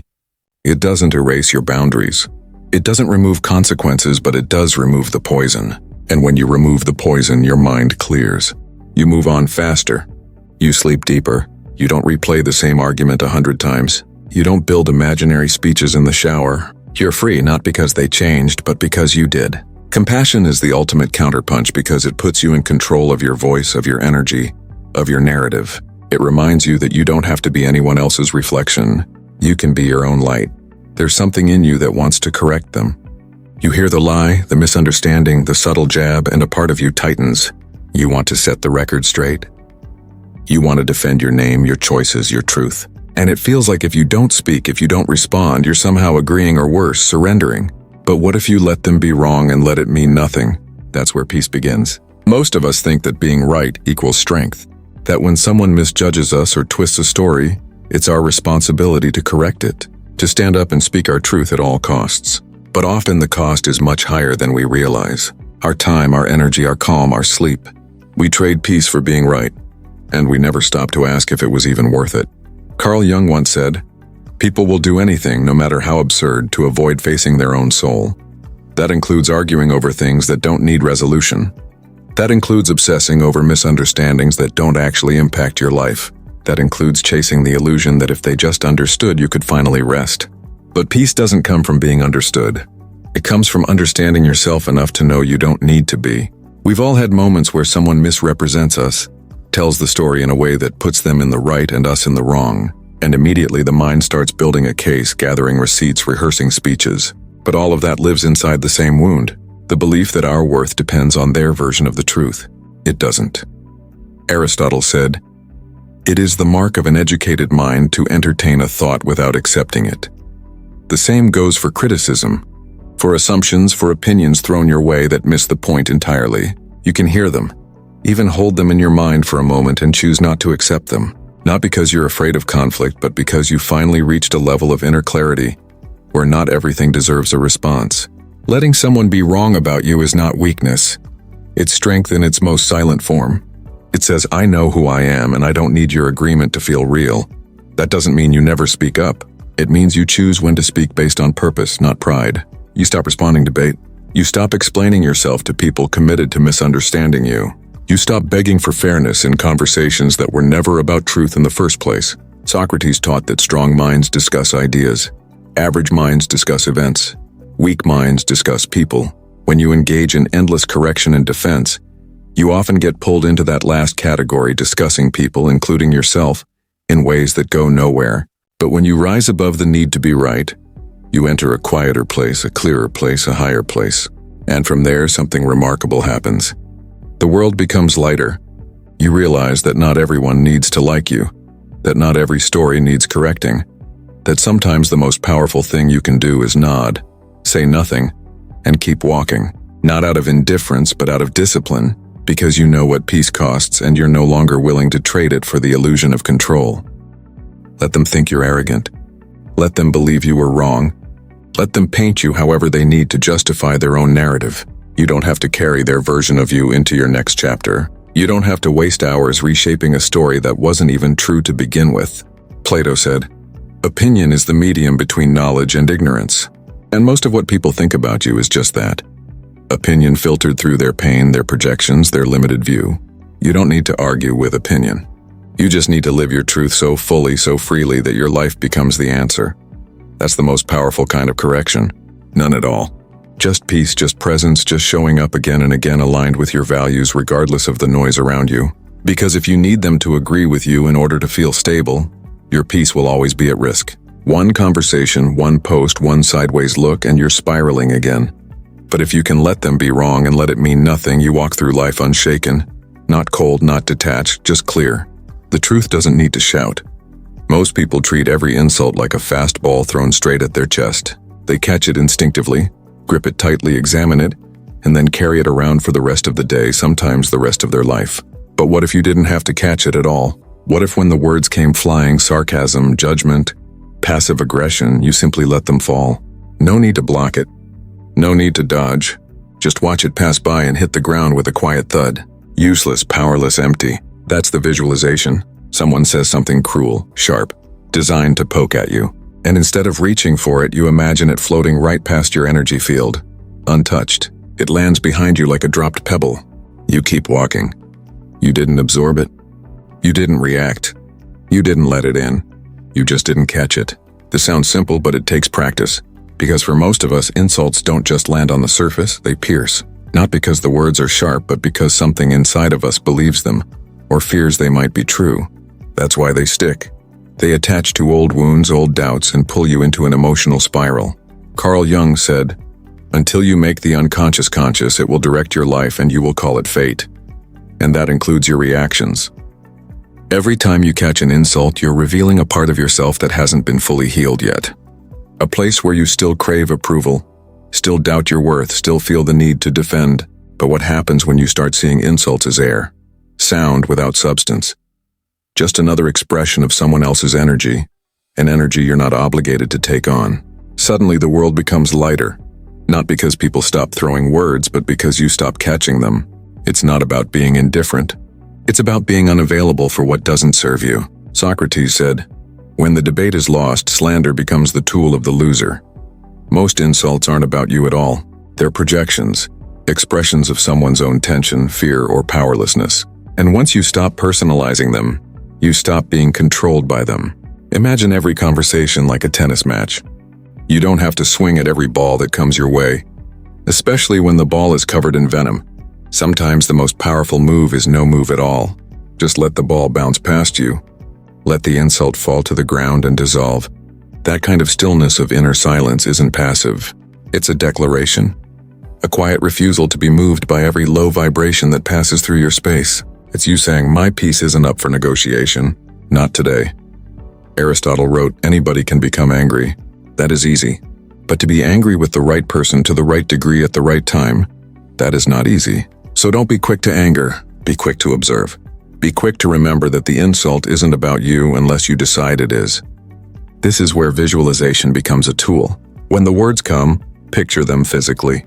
Watch them float toward you like paper birds. You don't have to swat them. You don't have to analyze them. Just let them fall. Watch them lose momentum and flutter to the floor unnoticed, unclaimed.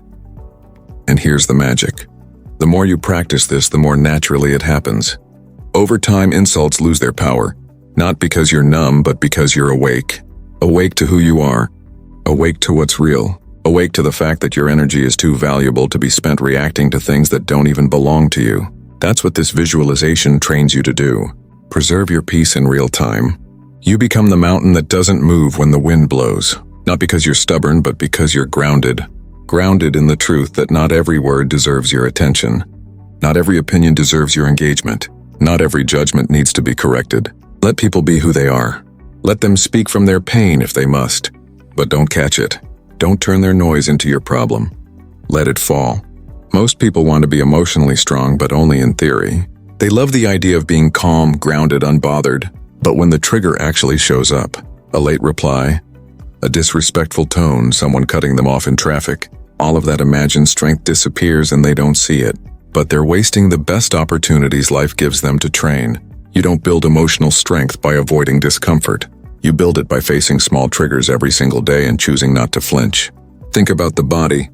You don't grow stronger muscles by sitting still. You grow them by doing something that challenges them. Resistance, strain, effort. The process isn't always comfortable, but that discomfort is where growth begins. The same is true for the mind and even more true for the emotions. Your triggers are your emotional dumbbells. Every time someone irritates you and you don't react, every time you feel that flash of anger or jealousy or fear and you breathe through it instead of feeding it, you are rewiring your nervous system. You are retraining your emotional reflexes. You are building endurance where there used to be panic, space where there used to be impulse. Carl Jung said, everything that irritates us about others can lead us to an understanding of ourselves, but it can also lead to mastery if you choose to work with it. If you choose to treat life as a gym and your emotions as the muscles you're here to strengthen, most people live in emotional reaction. Something happens, they respond automatically. No pause, no awareness, just a cycle. Trigger, reaction, regret, repeat. And they wonder why they feel drained all the time. It's because they've never trained their emotional body. They're walking through life unconditioned, letting every bump, every tone, every delay knock them out of rhythm. But once you start training with your triggers, everything changes. You stop taking things personally, not because you've become numb, but because you've become precise. You can feel the emotion rise, observe it, and choose what to do with it. That choice, that's strength. That's self-ownership. That's freedom. Let's say someone cuts you off in traffic. That moment, heart jumps, breath tightens is a rep. Not for your arms, but for your awareness. You can honk, curse, spiral, or you can inhale. You can remember that this is your training, that the other person is just a stranger you'll never meet again. But your reaction that stays with you, that shapes you, multiply that moment by 100 tiny moments a day, and you have your emotional gym. That coworker who interrupts you. Representative. The text you expected but didn't get. Representative. The slow Wi-Fi. The spilled coffee. The passive-aggressive comment, rep, and with each one you get stronger. Not by force, but by choice. Not by pretending it doesn't bother you, but by staying conscious in the middle of it. Socrates said, the secret of change is to focus all of your energy not on fighting the old, but on building the new. So don't waste time fighting every trigger. Don't obsess over the fact that you got annoyed or felt disrespected or lost your patience. Instead ask, how can I use this? How can I let this become the rep I needed today? Emotional mastery isn't about never being triggered. It's about using your triggers as training partners. And that means you stop avoiding hard conversations. You stop ghosting situations that make you uncomfortable. You stop blaming the world for not being easier, and instead you get better at holding your ground inside it. You start to see frustration not as a problem, but as resistance you get to lift. You start to view envy not as something to suppress, but as something to examine. What is it pointing to? What can it teach me about my own unmet desires? Even sadness becomes part of the workout. When you let yourself feel it fully without letting it run your decisions, you're building emotional capacity. The ability to hold big energy without losing your direction. Aristotle said we are what we repeatedly do. Excellence then is not an act but a habit. That includes emotional excellence. If you want to be calm under pressure, then you have to practice calm when things feel pressurized. If you want to be patient, then your daily annoyances are the arena. There's no magical transformation coming. There's only the choice to train again and again. This kind of training rewires your brain. Your nervous system becomes less reactive. Your breathing deepens. Your default response slows down. And you start to feel something you may not have felt in a long time. Space. Space between stimulus and response. Space to choose something higher than your past patterns. Space to decide who you're becoming moment by moment. And that space, that's your evolution. Most people spend their entire lives avoiding discomfort, dodging triggers, escaping anything that pokes at their wounds. But you're not here for avoidance. You're here to grow. And that means walking toward the tension, not with fear, but with purpose. Let your triggers teach you. Let them expose your edges. Let them show you the parts of yourself still holding on to old beliefs, old insecurities, old reactions. And then each time you feel that familiar spark of irritation, of pride, of panic, pause. See it as a bell ringing at the start of a new set. Your moment to lift. Your moment to choose. Your moment to become who you say you are. This is emotional strength. Quiet, steady. Built in the moments no one sees because no one applauds when you pause instead of snapping. No one throws you a parade for staying silent when you could have erupted. But those are the reps that count. Those are the moments that build the emotional body you need to carry everything else. So train with your triggers. Life's not punishing you, it's shaping you. Most people believe in speaking their truth. We're told not to bottle things up, not to let people walk all over us. Express how you feel, they say. Don't let it fester. And yes, there's truth in that, but not the whole truth. Because there's another kind of expression that doesn't liberate you. It leaks from you. It's not healing. It's harm disguised as honesty. That's what happens when you speak from the wound, not the wisdom. From the ache, not the understanding. There's a time to speak, but there's also a time to wait. Not forever. Just long enough to let the sting pass, to let the noise settle, to let the message you're carrying find clarity instead of chaos. Because what we say in pain often sounds nothing like what we mean in peace. Carl Jung said, "Knowing your own darkness is the best method for dealing with the darkness of other people." But you can't know your own darkness while it's still flaring, while it's still hot, while your nervous system is flooded, and your ego is screaming for validation, for defense, for revenge. In that state, you're not speaking from your true self. You're speaking from your wound. And wounds don't have good language. They have survival reflexes. They blame. They exaggerate. They speak in ultimatums. They say things that can't be unsaid. That's why silence at the right time is not weakness. It's strategy. It's restraint. It's what protects you from saying something that might feel good for a second, but damage everything you've built for years. That pause, that moment where you want to say everything but choose not to, is where your real strength is tested. Because it's not hard to speak when emotions are high. It's hard to wait, to feel everything and still say nothing. To sit with the pain, not project it. To let your inner storm pass before you bring anyone else into it. Socrates once said, "The greatest way to live with honor in this world is to be what we pretend to be." And many people pretend to be strong by speaking first. By getting the last word. By unloading what they feel without considering what it might cost. But true strength looks like this. I'm in pain and I still choose not to hurt you with it. I'm angry, but I won't let that be the only voice in the room. I'm triggered, but I won't turn that into a weapon. That kind of silence is sacred. It gives you space to find your truth. Not the one distorted by emotion, but the one anchored in self-awareness.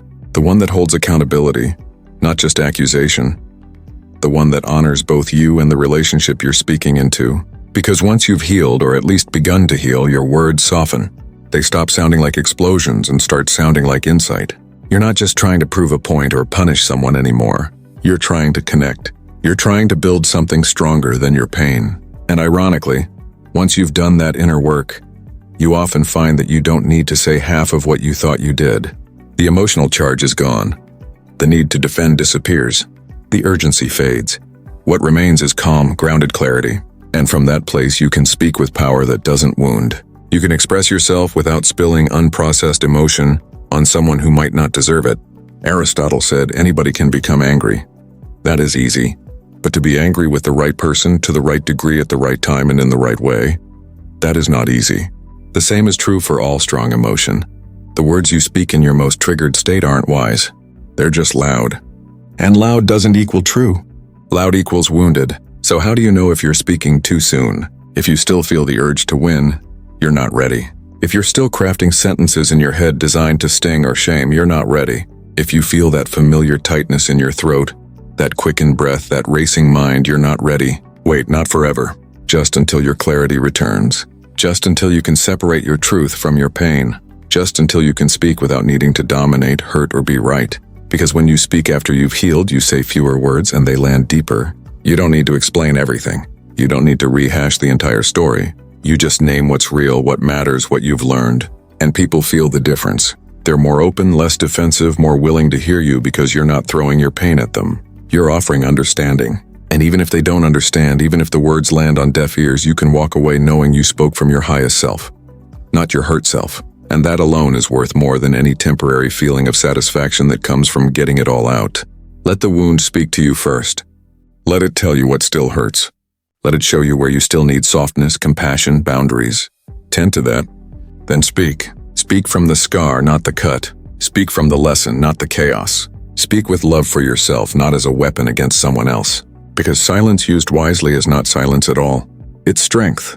It's choosing to protect your peace, your dignity, and your future, even when the present feels heavy. And that's a power no outburst can ever match. Most people don't feel emotions. They become them. One moment they're calm, the next they're fury. One small comment, one unexpected delay, and suddenly they're not thinking clearly anymore. They're gripped by anger, flooded with fear, drowning in shame. The emotion becomes the lens. It distorts everything, and they forget the most important truth in that moment. You are not the emotion. You're the one watching it. That difference between being the feeling and observing it is the line between chaos and clarity. Between being dragged around by every thought and standing still in the middle of the storm. Carl Jung said, "Until you make the unconscious conscious, it will direct your life and you will call it fate." Emotions are part of that unconscious current. They rise without warning, surge through your system, and unless you've practiced awareness, they use you. You become their puppet, your voice, your posture, your choices, driven not by wisdom but by whatever raw feeling took over your system. But feelings are not facts. They're visitors. And they show up, they speak, they leave. And if you can learn to pause even for a breath, you create space between you and the feeling. In that space, you reclaim your role. You remember that you are not anger. You are not fear. You are not the ego screaming to defend itself. You are the observer, the one behind the thoughts, the one who can choose not to react. Socrates said, "Know thyself." But how can you know yourself if you're constantly merged with whatever mood is present? Self-knowledge begins with separation. With stepping back, not to disconnect, but to see, to notice the story your emotion is telling without blindly believing it. Let's say anger rises. It feels urgent. It tells you that someone crossed a line. It demands action now. But if you wait just a few seconds, if you don't move, don't speak, don't lash out, you begin to notice the anger isn't you. It's just energy, a defense mechanism, a flare from some part of you that felt threatened. And when you don't obey it immediately, it loses power. You feel it, but it doesn't control you. Fear works the same way.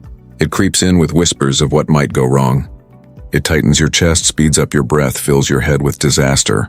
But even fear, when observed, weakens the act of naming it. There's fear pulls you into presence.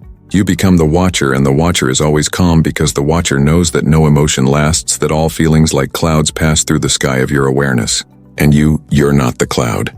You're the sky. Aristotle said anyone can become angry. That is easy. But to be angry with the right person to the right degree at the right time, that is not easy. What makes it possible is disidentification. That's the superpower. To be able to say, I feel anger rising, but I am not that anger. That shift gives you choice. And choice is what transforms reaction into response. You stop being pulled around like a puppet. You start guiding your behavior with intention. This doesn't mean you suppress how you feel. You don't deny the emotion. You welcome it. You feel it deeply, but you don't become it. You don't build your identity on it. You let it flow through, not root in. Think of it like a fire alarm going off. The emotion is the alarm. Loud, urgent, impossible to ignore. But you don't grab a hammer and start smashing things. You investigate. You look for the source. Is there a real fire or just some smoke? That's how you begin treating emotions with curiosity instead of compliance. Every time you choose to observe instead of react, you get stronger, more centered, more free. You stop walking through life as a slave to your moods. You become consistent, steady. People feel the difference in your energy. You're not so easily rattled, not so easily provoked. Not because you don't feel, but because you don't let feelings define you. Plato wrote, "The first and best victory is to conquer self. And you conquer self not by force, but by awareness. By noticing the exact moment when emotion wants to take the wheel and calmly, quietly choosing to keep your hands on it instead. This is not easy work. It takes practice, patience, discipline, but with each moment of disidentification, you get closer to emotional sovereignty. The state where you no longer need the world to be perfect for you to be okay. Because now your peace doesn't depend on external harmony. It depends on inner separation between you and the storm. You are not the anger. You are not the fear. You are not the ego shouting for control. You are the one watching it all unfold with quiet power and the ability to decide what comes next. The world won't go quiet just because you found your peace. People will still cut you off mid-sentence. They'll still talk behind your back, misread your intentions, fail to apologize, choose ego over honesty. Life will still throw things you didn't plan. Late nights, early calls, broken trust, sudden losses. The noise won't stop. The chaos won't dissolve. But if you've mastered what we've been building toward, you won't shake. Because the point was never to change the world. The point was to change how you move through it. Most people live in a constant state of emotional turbulence, bouncing between triggers like a pinball. They believe they need the world to be different, kinder, quieter, more predictable for them to feel okay. So they try to manage everything outside themselves, clinging to people who agree, avoiding situations that might sting, chasing control like it's the only way to stay afloat. But what if you didn't need to control the waves? What if you just learned how to stand still inside them? Carl Jung said, "I am not what happened to me. I am what I choose to become." And in this frame, the final one, you become untouchable. Not because nothing touches you, but because it no longer owns you. You don't become the noise. You don't match every mood in the room. You don't swing wildly from high to low, based on someone else's words. You stay centered, quiet inside. That's the power of all the inner work of watching, detaching, disidentifying. You begin to live not as a reactor, but as a responder. And the difference is everything. Reacting is fast, defensive, emotional. It's driven by fear or pride or unexamined pain. Responding is slow, deliberate, conscious.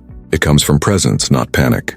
And once you live from response, the world starts to look different, not because it changed, but because you did. The same insult that used to burn now sounds like static. The same rejection that once collapsed you now feels like redirection. You lose the urge to prove yourself. You no longer need to win arguments or control outcomes. You don't need the apology to find closure. You don't need everyone to understand. That's emotional freedom.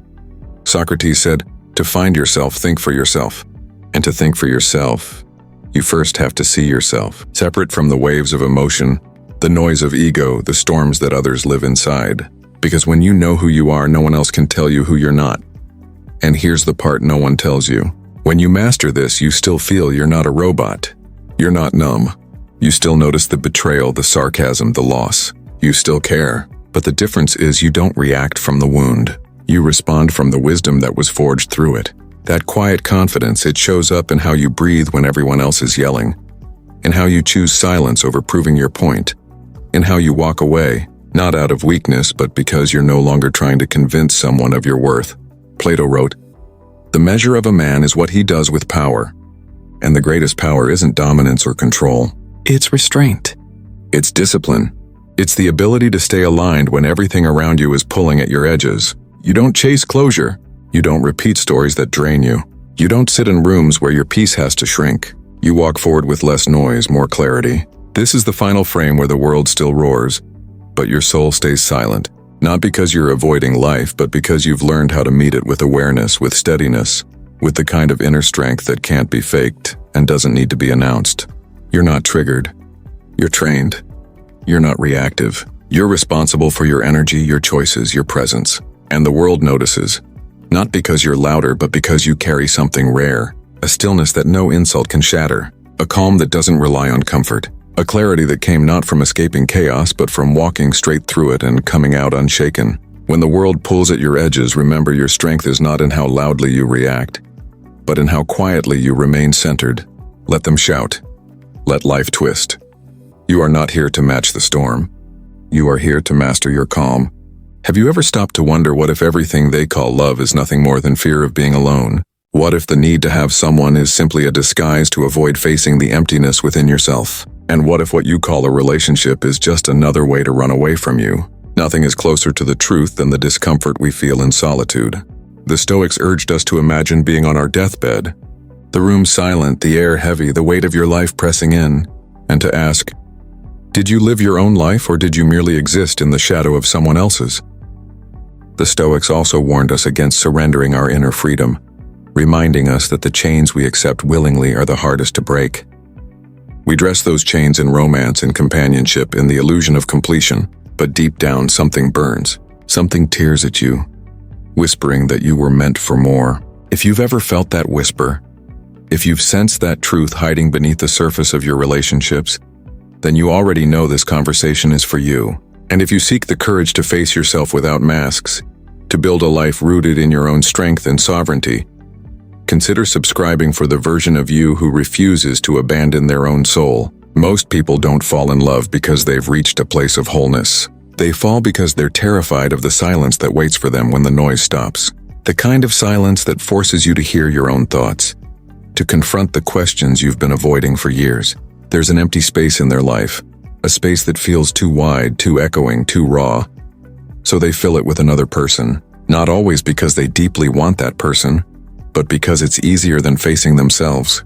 We rarely talk about how much of what we call love is simply a beautifully dressed form of avoidance. It's easier to get lost in someone else's stories, emotions, and needs than to confront our own.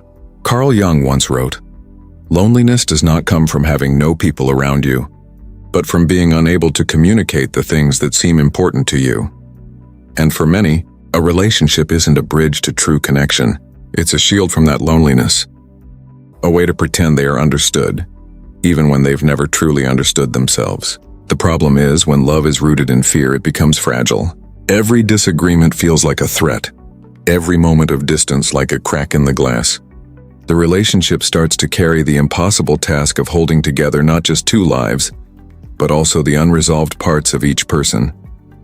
And when those cracks begin to show, panic sets in. People cling harder, negotiate away their own values, silence their desires, and bend themselves into shapes that don't quite fit, just to keep the other person from walking away. It's not love at that point. It's a survival tactic. It's a way to keep from being left alone with the very silence they've been running from. In love, the opposite often happens. We seek to be validated, accepted, approved, and in the process, we trade away the raw honesty that could actually help us grow. This is why so many lose themselves in relationships without even realizing it. The process is subtle, almost invisible at first. You compromise on small things. Where to eat, what to watch, how you spend the weekend. It feels harmless. It feels like partnership. But then the compromises grow. You hold back parts of yourself because you know they won't understand. You stop pursuing certain dreams because they create tension. You start adjusting your personality, not because you want to, but because you're afraid that being your full self might cost you the relationship. Over time, the person you were becomes harder to recognize even to yourself. Marcus Aurelius reminded us, "It is not death that a man should fear, but he should fear never beginning to live." And that's the quiet tragedy. So many people stop truly living once they're afraid of losing someone. When the foundation of love is fear, it keeps you from the very thing love is supposed to bring, freedom. A healthy love should allow you to stand taller, not shrink smaller. It should strengthen your individuality, not erase it. But when fear is in control, love becomes a contract of unspoken conditions. Don't be too much. Don't change too fast. Don't disturb the balance. Even if that balance is quietly suffocating you, people convince themselves that this is normal, that this is the price of being with someone. But what they don't realize is that this price is far higher than they think. They're paying with their authenticity, their creativity, their growth, and all of it is traded for the comfort of not facing themselves. The irony is the silence they're running from is not their enemy, it's their teacher.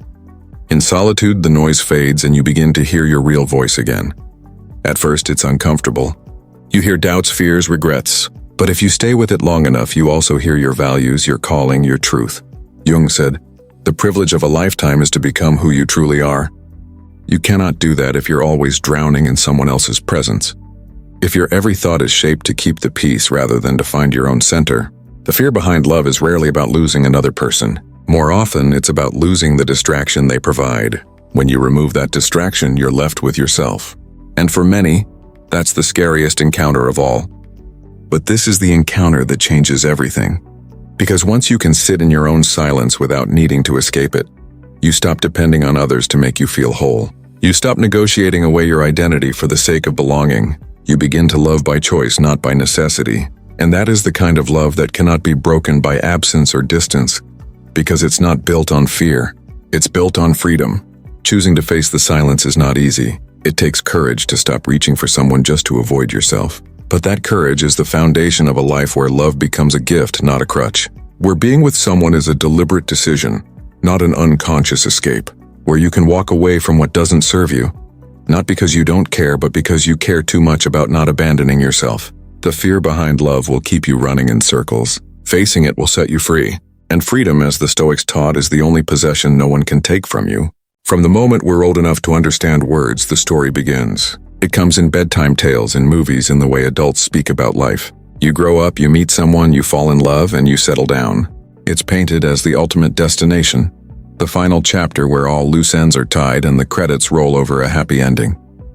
Few ever stop to ask what happens after that scene fades to black, and fewer still question whether this script serves everyone, or whether it silently robs us of the chance to meet the most important person we'll ever know, ourselves. This conditioning doesn't arrive like a command. It's softer, more insidious. It lives in casual questions from relatives. When are you going to meet someone? As if your life is a waiting room for love. It hides in compliments that compare your worth to your relationship status. By the time we're adults, the message is no longer questioned. It's absorbed unquestioned like gravity. The effect of this quiet programming is profound. Without even realizing it, many people grow into adults who believe that life without a partner is incomplete by definition. They may travel, learn, build careers, but somewhere in the back of their mind, there's a constant unspoken reminder that all of it is just filler until they find someone. And so they enter relationships not out of readiness or genuine self-knowledge, but out of a sense of duty to the story they were handed. Carl Jung once wrote, "The most terrifying thing is to accept oneself completely." For many, a relationship becomes a way to avoid that terrifying work. If someone else validates us, we don't have to fully validate ourselves. If someone else mirrors back our value, we don't have to face the silence that asks us to define it for ourselves. This invisible conditioning shapes not only who we choose, but how we behave once we've chosen. If you've been taught that your worth is tied to being partnered, you will often endure situations that harm you, just to avoid returning to the dreaded state of being single. You will ignore red flags, tolerate disrespect, or contort yourself into someone else's ideal, rather than risk the shame of ending up alone. Marcus Aurelius once observed, "It is not the things themselves that disturb us, but our judgments about them." The judgment here is subtle, but crushing. Alone equals failure. Together equals success. It is this false equation that keeps countless people trapped in lives that do not reflect who they truly are. It's worth noticing that this script doesn't account for individuality. It's one-size-fits-all, yet sold as universal truth. Some people flourish in deep, committed partnerships. Others need long stretches of solitude to truly grow. But the conditioning rarely leaves room for the second option. Solitude is reframed as loneliness, and loneliness is presented as a problem that must be solved quickly. This pressure doesn't just come from others. It begins to live inside you. Even when no one is watching, you might feel restless in your own company, as if you're wasting time by not moving toward that prescribed ending. Over time, this restlessness becomes the background music of your life. You learn to measure your progress not by how well you've come to know yourself, but by how close you are to fulfilling the cultural blueprint. The danger of living by this blueprint is that it discourages deep self-exploration. If the goal is already set, why bother wandering off the path? Why question whether the destination fits who you've become? The conditioning tells you that discovering yourself is secondary to finding someone else. And in doing so, it subtly invites you to abandon parts of yourself that don't fit neatly into a relationship narrative.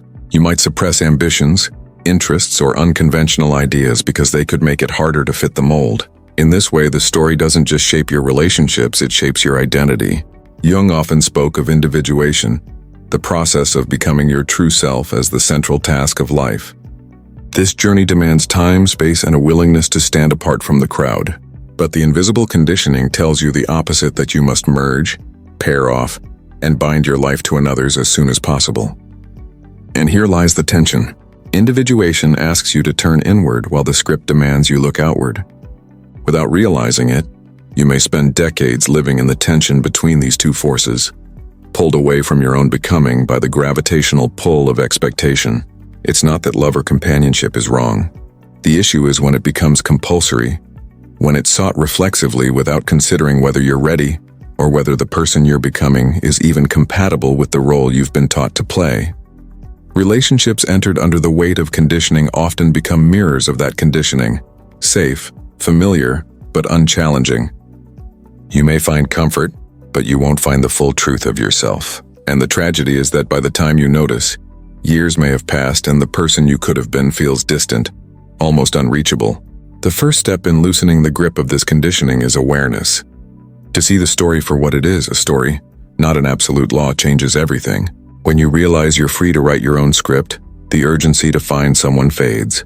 You begin to see the space of being single not as an absence, but as a rare opportunity, an open field where you can plant ideas, dreams, and parts of yourself that would never survive in the cramped soil of living solely for someone else's approval. The Stoics would call this living in accordance with nature, aligning your life with your own nature, not the artificial narratives handed down to you. Breaking free from the invisible conditioning doesn't mean rejecting love forever. It means refusing to let the fear of being alone dictate the course of your life. It means choosing to know yourself deeply before you choose to share yourself. Because when you finally meet someone from a place of wholeness, you won't be seeking them to fill a void. You'll be inviting them to walk beside you on a path you've already made your own. And that is the kind of connection that no conditioning can manufacture, because it's born from freedom, not from fear. It doesn't happen in a single moment you can point to. It's not as if one day you wake up and everything is different. No, it's slower than that. So slow you can convince yourself nothing is really changing. It starts with a tiny compromise. You skip something you wanted to do because it doesn't fit the plan. You soften your opinion in a conversation to avoid a little friction. You tell yourself it's not worth the argument, that this is what maturity looks like. That love means meeting in the middle, and at first it feels harmless, even noble. But over time, those small concessions begin to stack up, and the person you were starts to fade. Not because anyone demanded it outright, but because you offered it piece by piece without noticing the cost. The shift is so subtle you barely feel it happening. You adapt to make things smoother, to keep the peace, to protect the bond you think you can't live without. And while compromise is part of any connection, there's a difference between adapting and erasing. When you start filtering your thoughts before you even speak them, when you swallow desires because they might cause discomfort, you begin to trade authenticity for security. The Stoics warned against this kind of bargain. Seneca wrote, "He who is brave is free. True freedom in this sense me out the back door." One of the reasons this disappearance is hard to detect is because it often gets framed as growth. You tell yourself you're becoming less selfish, more understanding, more flexible, and sometimes you are. But there's a line between growing and shrinking, and when the line blurs, you may not realize which side you're on until it's far behind you. You begin to notice little things. You laugh less the way you used to. You pursue fewer of the interests that once made you feel alive. You hesitate before expressing what's truly on your mind. In isolation, none of these seem alarming, but together they create a quiet erosion of self. A version of you that has been carefully sanded down to fit the shape of someone else's comfort. What makes this erosion dangerous is that it's self-inflicted. Rarely does someone explicitly ask you to disappear. Instead, you do it in the hope of keeping the connection. It's the unspoken belief that love is maintained by removing your sharp edges, by becoming easier to live with, by being agreeable even when it costs you something essential. Over months or years, the person staring back at you in the mirror feels familiar, but strangely distant. You recognize the outline, but the inner fire, the specific combination of thoughts, desires, and expressions that made you who you are, has dimmed. This slow disappearance doesn't only happen in romantic relationships. It can take place in friendships, families, even workplaces. Anywhere the subtle pressure to belong outweighs the courage to stand as yourself, the erosion begins. And because the change is gradual, it often feels like the natural way things are supposed to be. You tell yourself that everyone compromises, that maybe this is just the cost of connection, but deep down a quiet restlessness stirs. It's the part of you that remembers a time when you felt fully alive in your own skin, unedited and unapologetic. The painful truth is that disappearing in this way doesn't strengthen the bond, it weakens it. Relationships built on partial truths and filtered selves create a fragile foundation. You may keep the peace on the surface, but underneath, resentment begins to grow and the connection becomes less about genuine closeness and more about maintaining an image. Marcus Aurelius reminded us, "The soul becomes dyed with the color of its thoughts." If your thoughts are constantly tailored to avoid conflict, then your soul slowly adopts the muted tones of avoidance, losing the vibrant colors that made you unique. Reclaiming yourself from this disappearance isn't about swinging to the other extreme and refusing compromise altogether. It's about remembering that the truest form of love, whether romantic, platonic, or even self-love, thrives when both people stand whole. It's about recognizing that you can be kind without erasing your boundaries, that you can be loving without silencing your truth. The courage to be fully yourself will sometimes create tension, but tension is not the enemy. As the Stoics understood, the tests we face are the training ground for strength. A relationship that cannot withstand your authenticity is not one that can truly hold you. The slow disappearance is seductive because it feels safe. But that safety is an illusion if it comes at the expense of your own life force. You are not meant to be a softened, palatable version of yourself, just to preserve an idea of love. Love that demands your absence is not love. It's a contract for slow self-abandonment. And when you finally see this, you begin to understand that the greatest gift you can give any relationship is the fullness of who you are, unshaped by fear and uncut by compromise. Because the moment you stop disappearing, you stop trading your life for someone else's comfort, and you start living it as it was meant to be lived, whole, present, and unmistakably yours. Belonging is one of the deepest human desires. We are wired to seek it, to feel anchored in a place, a group, or a person. There is comfort in knowing you have somewhere to return to, someone who will call you theirs. A life that feels shared rather than solitary. But what we rarely acknowledge is the quiet toll this belonging can take when it's not grounded in true freedom. The cost is rarely demanded outright. Instead, it shows up as a constant, almost invisible negotiation of your thoughts, your desires, your very essence. You learn over time which parts of yourself are welcome and which should be hidden away. And the more you trade away those parts, the safer you seem to feel, even as something essential in you begins to fade. The safety of belonging often comes wrapped in rules. Some are spoken, most are not. You discover that certain opinions are better left unsaid because they disturb the peace. Certain ambitions should be toned down because they threaten the balance. Even emotions, raw and unfiltered, are carefully measured, so they don't make others uncomfortable. Slowly you start to live in a kind of emotional and mental middle ground. Never too much, never too little. Always adjusted to fit the space you occupy. Epictetus warned, "If you wish to improve, be content to be thought foolish and stupid." But belonging often makes us unwilling to be misunderstood. We choose smoothness over honesty, acceptance over self-expression, and that choice, repeated often enough, reshapes us. What makes this cost so subtle is that it often feels like love. You tell yourself you're compromising because you care, because you're a good partner, friend, or family member, and sometimes that's true. But the line between healthy compromise and self-erasure is thin, and belonging has a way of pushing you toward the latter without you noticing. One day you realize you're no longer saying what you think unless it's safe. You've stopped chasing certain dreams because they don't align with the shared plan. You've become careful, measured, less spontaneous, not because you wanted to change, but because change threatened the approval you had worked so hard to secure. The cost of belonging isn't always paid in dramatic moments of betrayal or loss.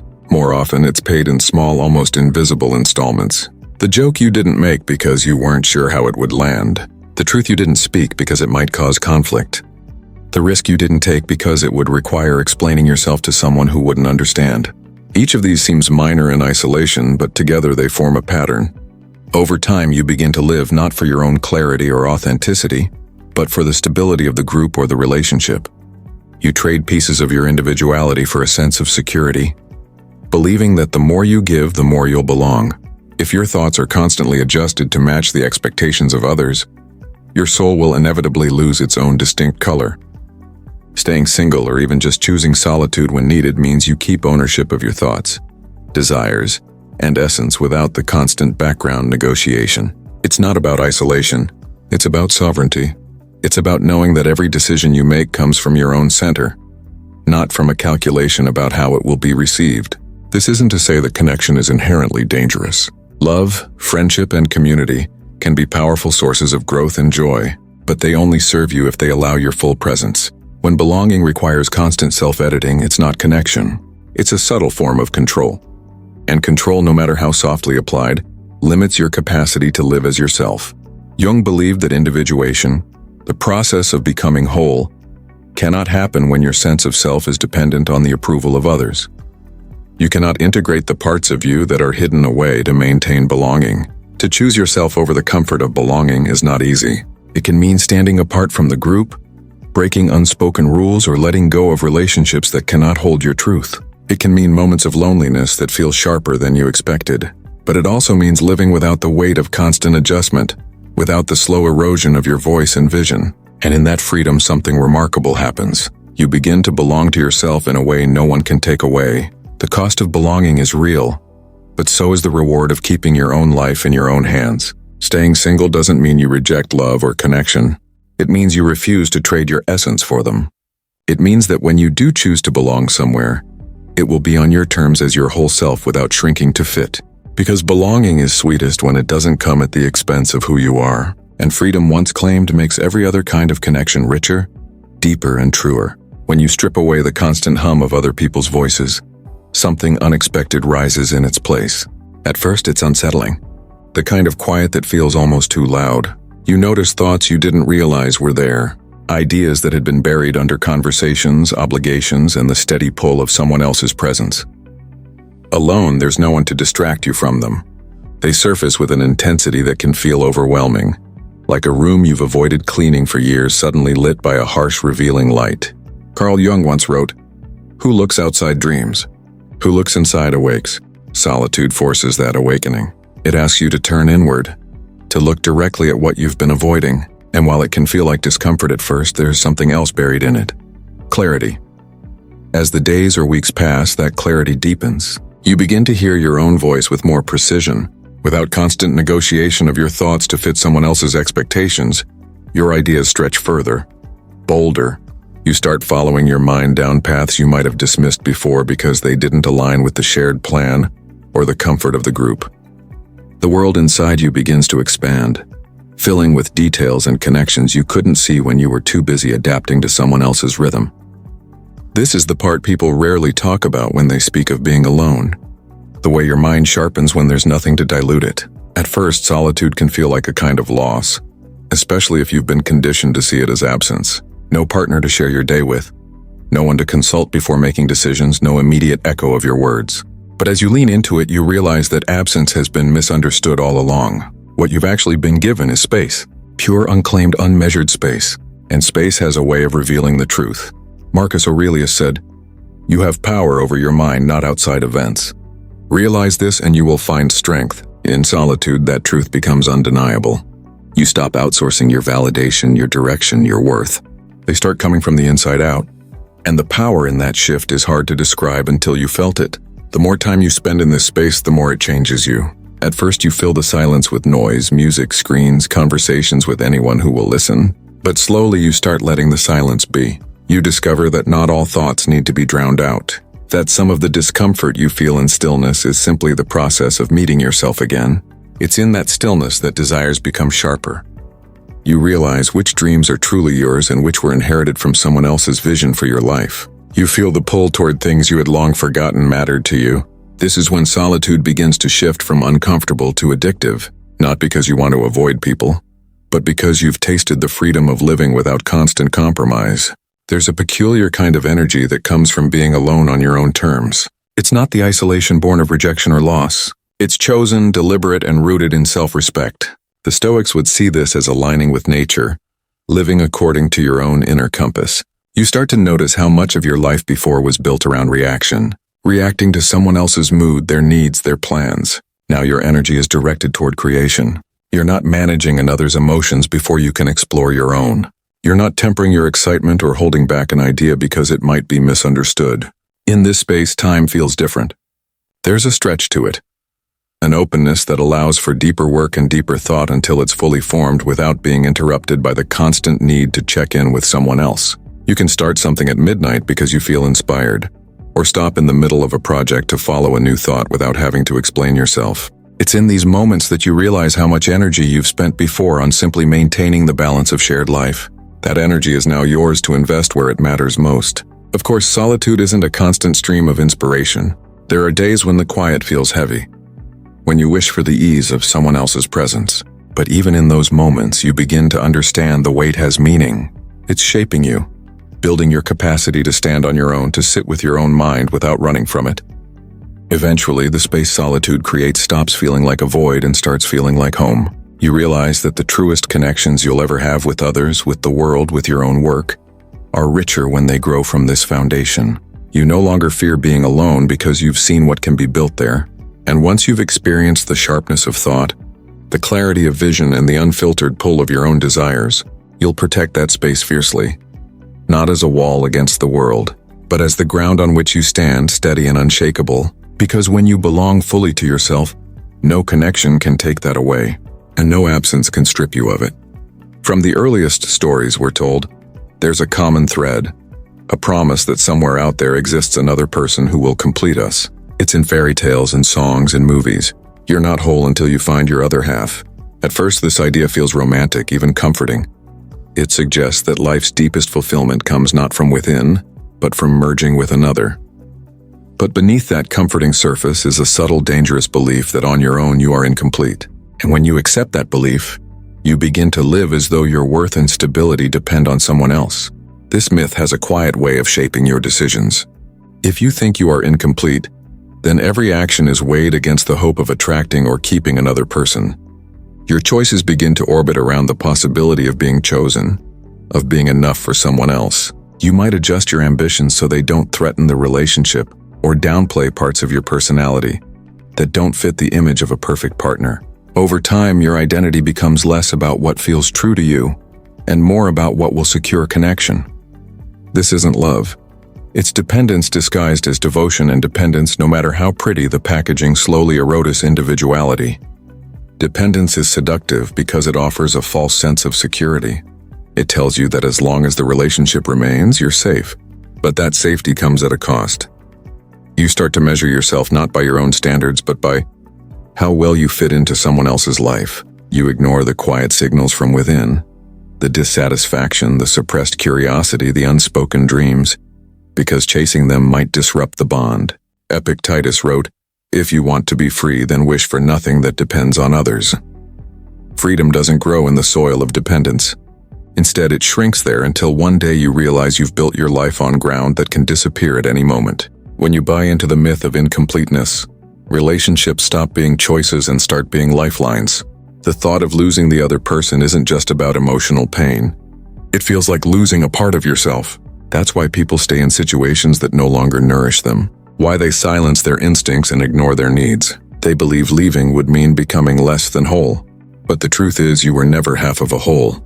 You were always an entire person capable of love, creation, and purpose without needing to fuse yourself to another. The wholeness you seek from someone else can only ever be built from within. It's worth asking, where did this belief come from? In part, it's cultural. Societies often idealize the couple, the family unit, as the highest form of personal achievement. Single life is framed as a waiting room, a temporary state you should aim to escape. Even language reflects this bias. Terms like settling down suggest that only in partnership can life find its true form. But this narrative leaves out the reality that partnership is not a guarantee of fulfillment, and singleness is not a sentence of lack.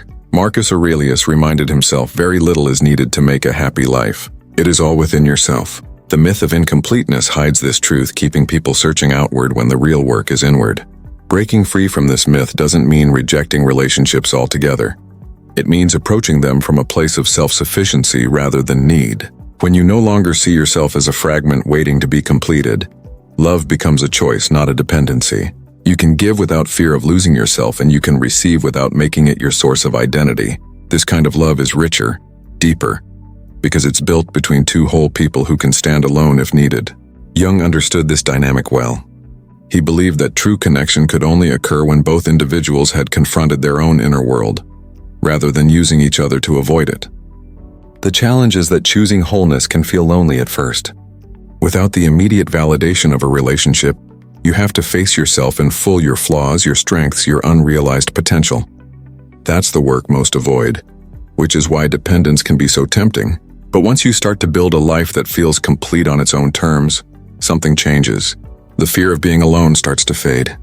Your self-worth stops swinging with the moods or opinions of others who aren't built to fill a void. They're built to share abundance. The myth of incompleteness is powerful because it's been repeated so often it feels like truth. But the real truth is simpler and far more liberating. You are not half of anything. You are a whole, complex, capable being. The more you live from that place, the less you'll tolerate connections that require you to shrink. You'll stop treating love as an antidote to your existence and start seeing it as a complement to it. And in that shift, dependence loses its hold. Individuality returns to its rightful place, and your life stops being a search for the missing piece and starts being the creation of something complete, entirely on your own terms. Society has a way of making its preferences clear without ever saying them outright. You see it in how people react to certain milestones: buying a house, getting married, having children. These are celebrated as markers of success, proof that you're on the right path. They make you predictable, and predictability is comforting to the collective. When you're part of a couple, people think they know what comes next. Your life has a familiar shape. It's easier to understand, easier to categorize, easier to control, but step outside of that pattern. Live fully and unapologetically single, and suddenly you become harder to define. Your next move isn't obvious. You don't fit neatly into the expected script, and that unpredictability makes people uneasy because it signals freedom, the kind that can't be managed. The herd thrives on stability. It wants to know what to expect from you, and in return it offers the safety of acceptance. But that acceptance comes with an unspoken agreement. Don't stray too far from the path. When you're coupled, the path is almost pre-written. Shared plans, mutual compromises, a rhythm that keeps you in step with the majority. And there's nothing inherently wrong with that rhythm unless it drowns out the beat of your own drum. The thriving single person doesn't just hear their own rhythm, they live by it. They make choices that don't require consensus. They move in ways that can't be easily predicted. And in a world built on conformity, that is a kind of power that both fascinates and threatens. The reason unpredictability is so powerful is because it's rooted in autonomy. If no one can predict your next step, it means no one else is setting your direction. You're not following a script. You're writing your own. The herd may see this as instability, but for the outlier, it's freedom. Without the constant need to negotiate decisions with a partner, you can pivot when inspiration strikes. You can take risks without having to justify them. You can chase opportunities that don't make sense to anyone but you. And that ability to act without delay, without compromise, is a rare currency. Of course, the herd doesn't just ignore the outlier. It often tries to pull them back in. Questions come disguised as concern. Don't you want someone to share your life with? Aren't you afraid of ending up alone?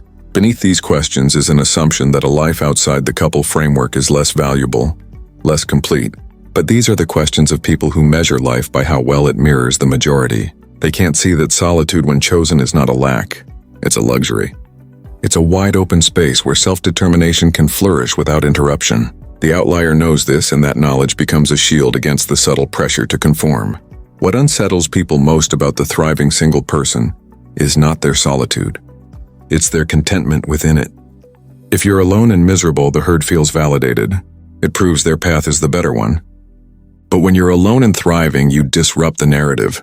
You show that happiness and fulfillment aren't exclusive to the couple's lane, and that makes others question the compromises they've made.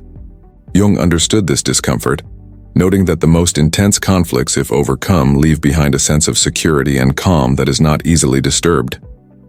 The thriving single person has faced the conflict of societal expectation head-on, and in overcoming it, they found a calm the herd can't quite replicate. Unpredictability also breeds resilience. When you're not dependent on another person to define your identity, you're less shaken by change. The herd fears disruption because it throws their carefully constructed stability into question, but the outlier moves through change fluidly. They're used to navigating without a preset map. They know that life can shift in an instant, and they've built themselves to adapt. This adaptability is another form of power, one that allows them to seize opportunities and weather challenges without losing their sense of self. In the end, the difference between the herd and the outlier isn't about relationships. It's about agency. The herd follows patterns laid out by others, finding safety in numbers. The outlier takes the risk of stepping off the path, knowing that the terrain may be unpredictable, but also knowing that it is theirs to explore. And in claiming that risk, they gain something the herd often sacrifices: the right to live entirely on their own terms. The thriving single person understands that unpredictability is not chaos, it's potential. It's the openness to be shaped by choice rather than by default. They're not rejecting connection. They're rejecting the idea that connection must come at the cost of individuality, and in a world that constantly rewards predictability, the outlier's refusal to be easily defined is both a rebellion and a declaration. I belong to myself first. That kind of self-possession can't be given, and it certainly can't be taken. It's built, earned, and protected, and once you have it, you realize it's the rarest kind of power there is. The greatest ideas rarely arrive when you're surrounded by noise. They don't tend to grow in rooms filled with chatter, constant movement, and the weight of other people's expectations. They emerge in the still hours when the world feels far away, and there's no one pulling at your attention. There's a certain electricity in those moments. The long nights when you're lost in thought, the quiet mornings when you wake without obligation. In solitude, your mind roams without needing permission. It wanders into strange territory, stumbles onto connections it wouldn't have made under the gaze of an audience. Carl Jung once said, "Solitude is for me a fountain of healing which makes my life worth living." What he understood is that creation isn't just about inspiration. It's about space. Without that space, the raw material of thought doesn't have room to take shape. When you're alone, you can chase an idea without having to justify why it matters. You can follow a thought into the depths of obsession without having to explain yourself to someone else's logic. You can let it consume you for hours, days, even weeks, and there's no one to tell you to slow down or step back.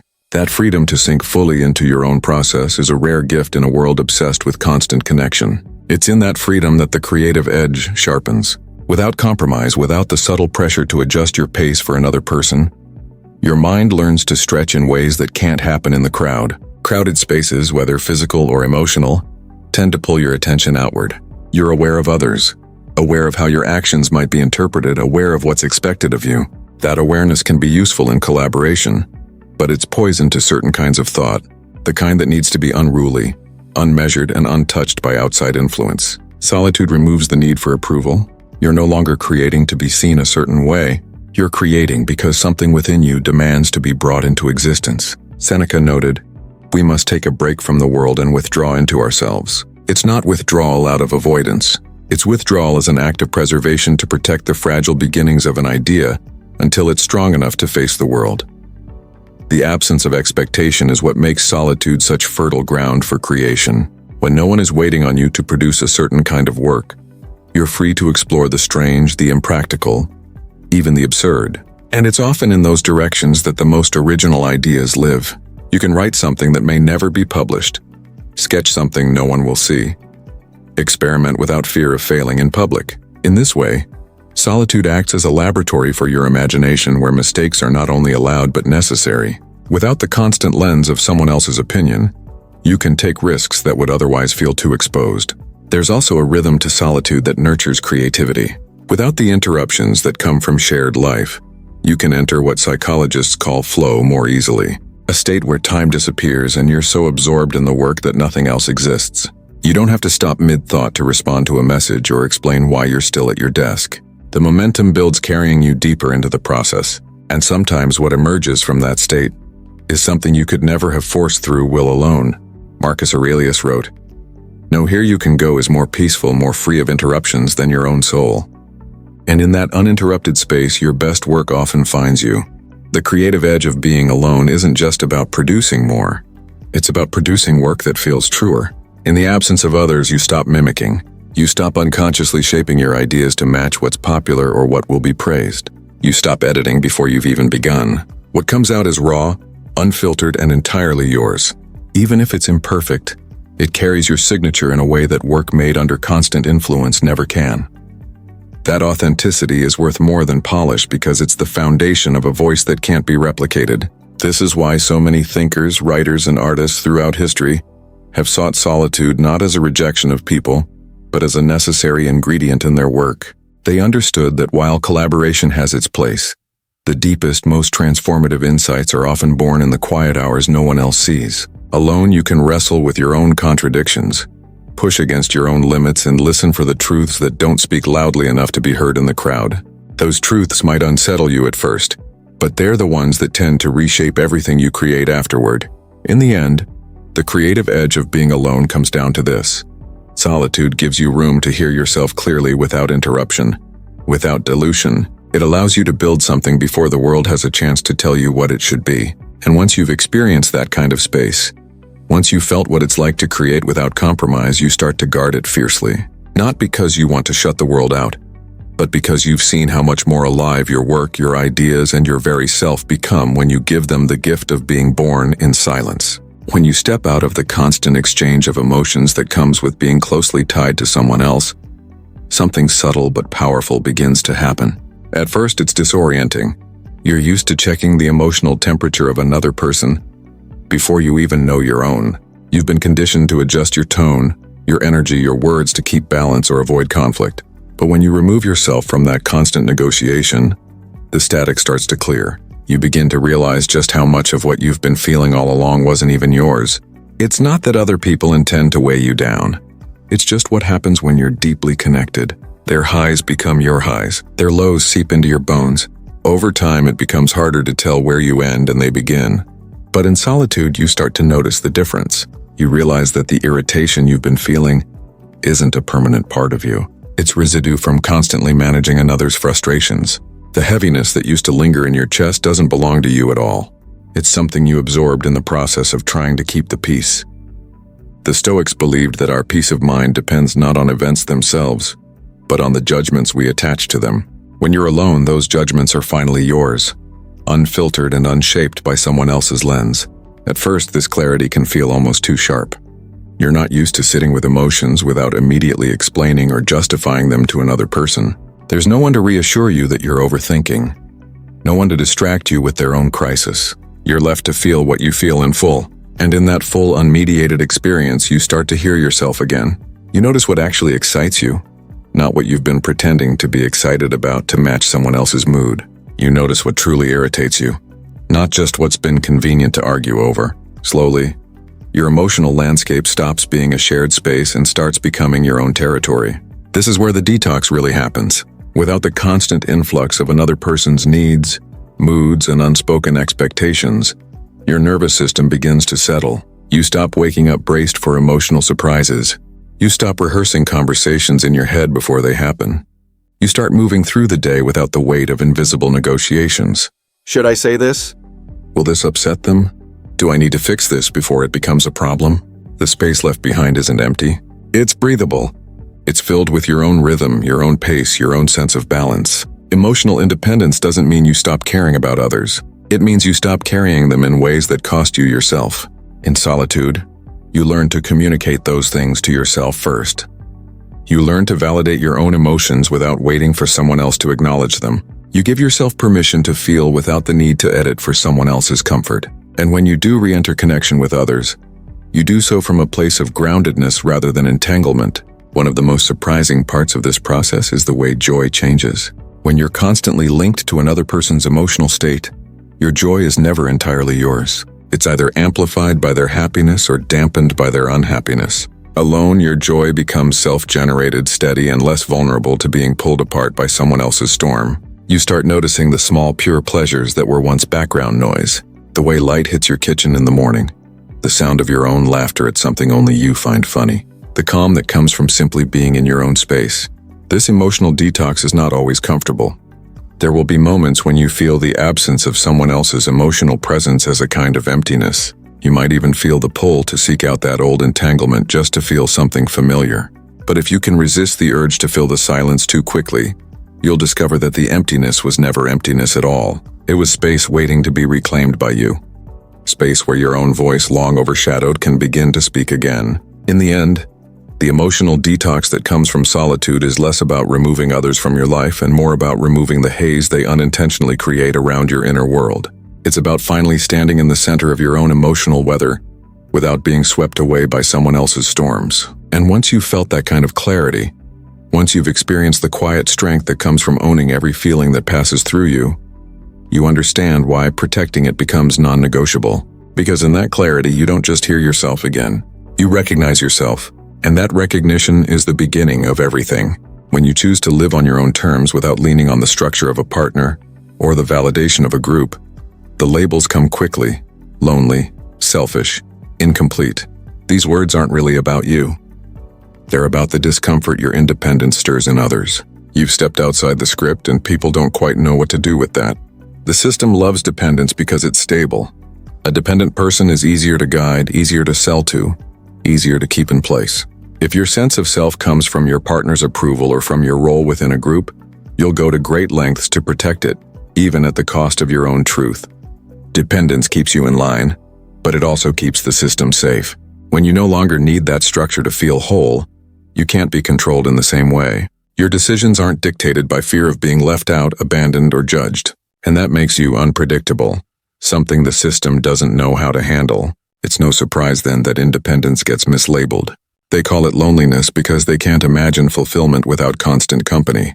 They call it selfishness because you prioritize your own path over the comfort of conformity. They call it incomplete because their idea of complete is built on the presence of someone else. This mislabeling works as a kind of social control. If independence is painted as something undesirable, fewer people will pursue it. If staying single is framed as failure, people will rush to couple up, even if it means silencing parts of themselves to fit the mold. The system doesn't need to chain you physically. It only needs to shape your beliefs about what makes life meaningful. That's why the choice to live free, truly free, is so radical. It's not just about you.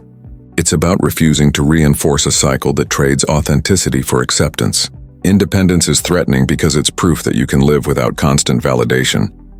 You don't need someone to tell you who you are, to make your choices feel legitimate, or to keep you from feeling empty. This isn't about rejecting love or connection. It's about removing need from the equation. Love given freely without dependence is one of the purest forms of it. But to reach that point, you have to stand firmly on your own. And yet, this kind of freedom isn't easy to hold. It comes with its own challenges.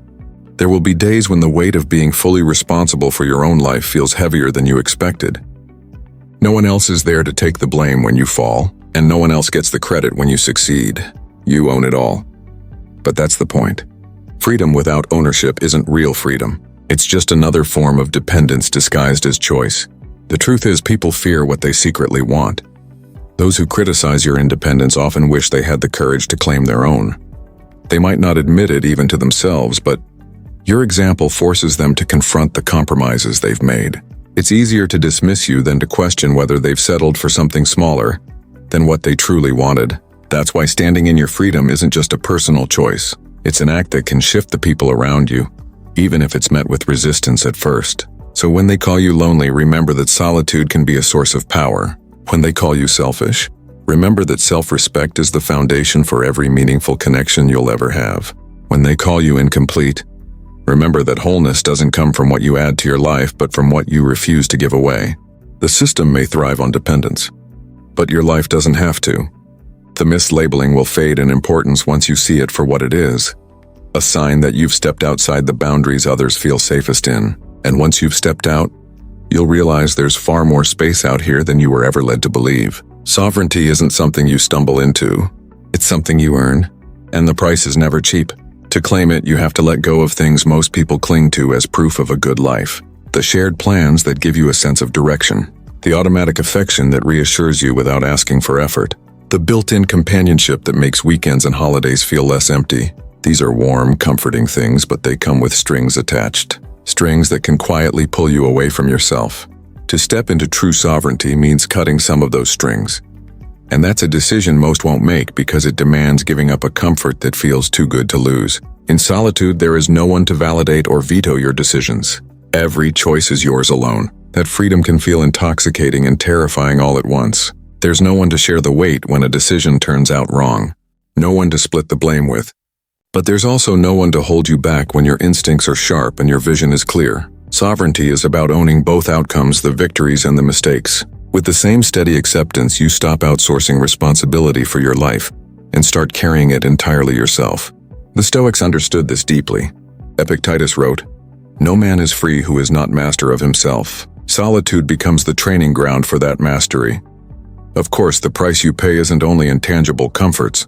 You pay in moments of doubt, in nights when silence feels heavier than you thought it could, in mornings when you wish there was someone beside you to share the small joys. Sovereignty can be lonely, not because you lack people in your life, but because you've chosen to live without depending on them to steady you.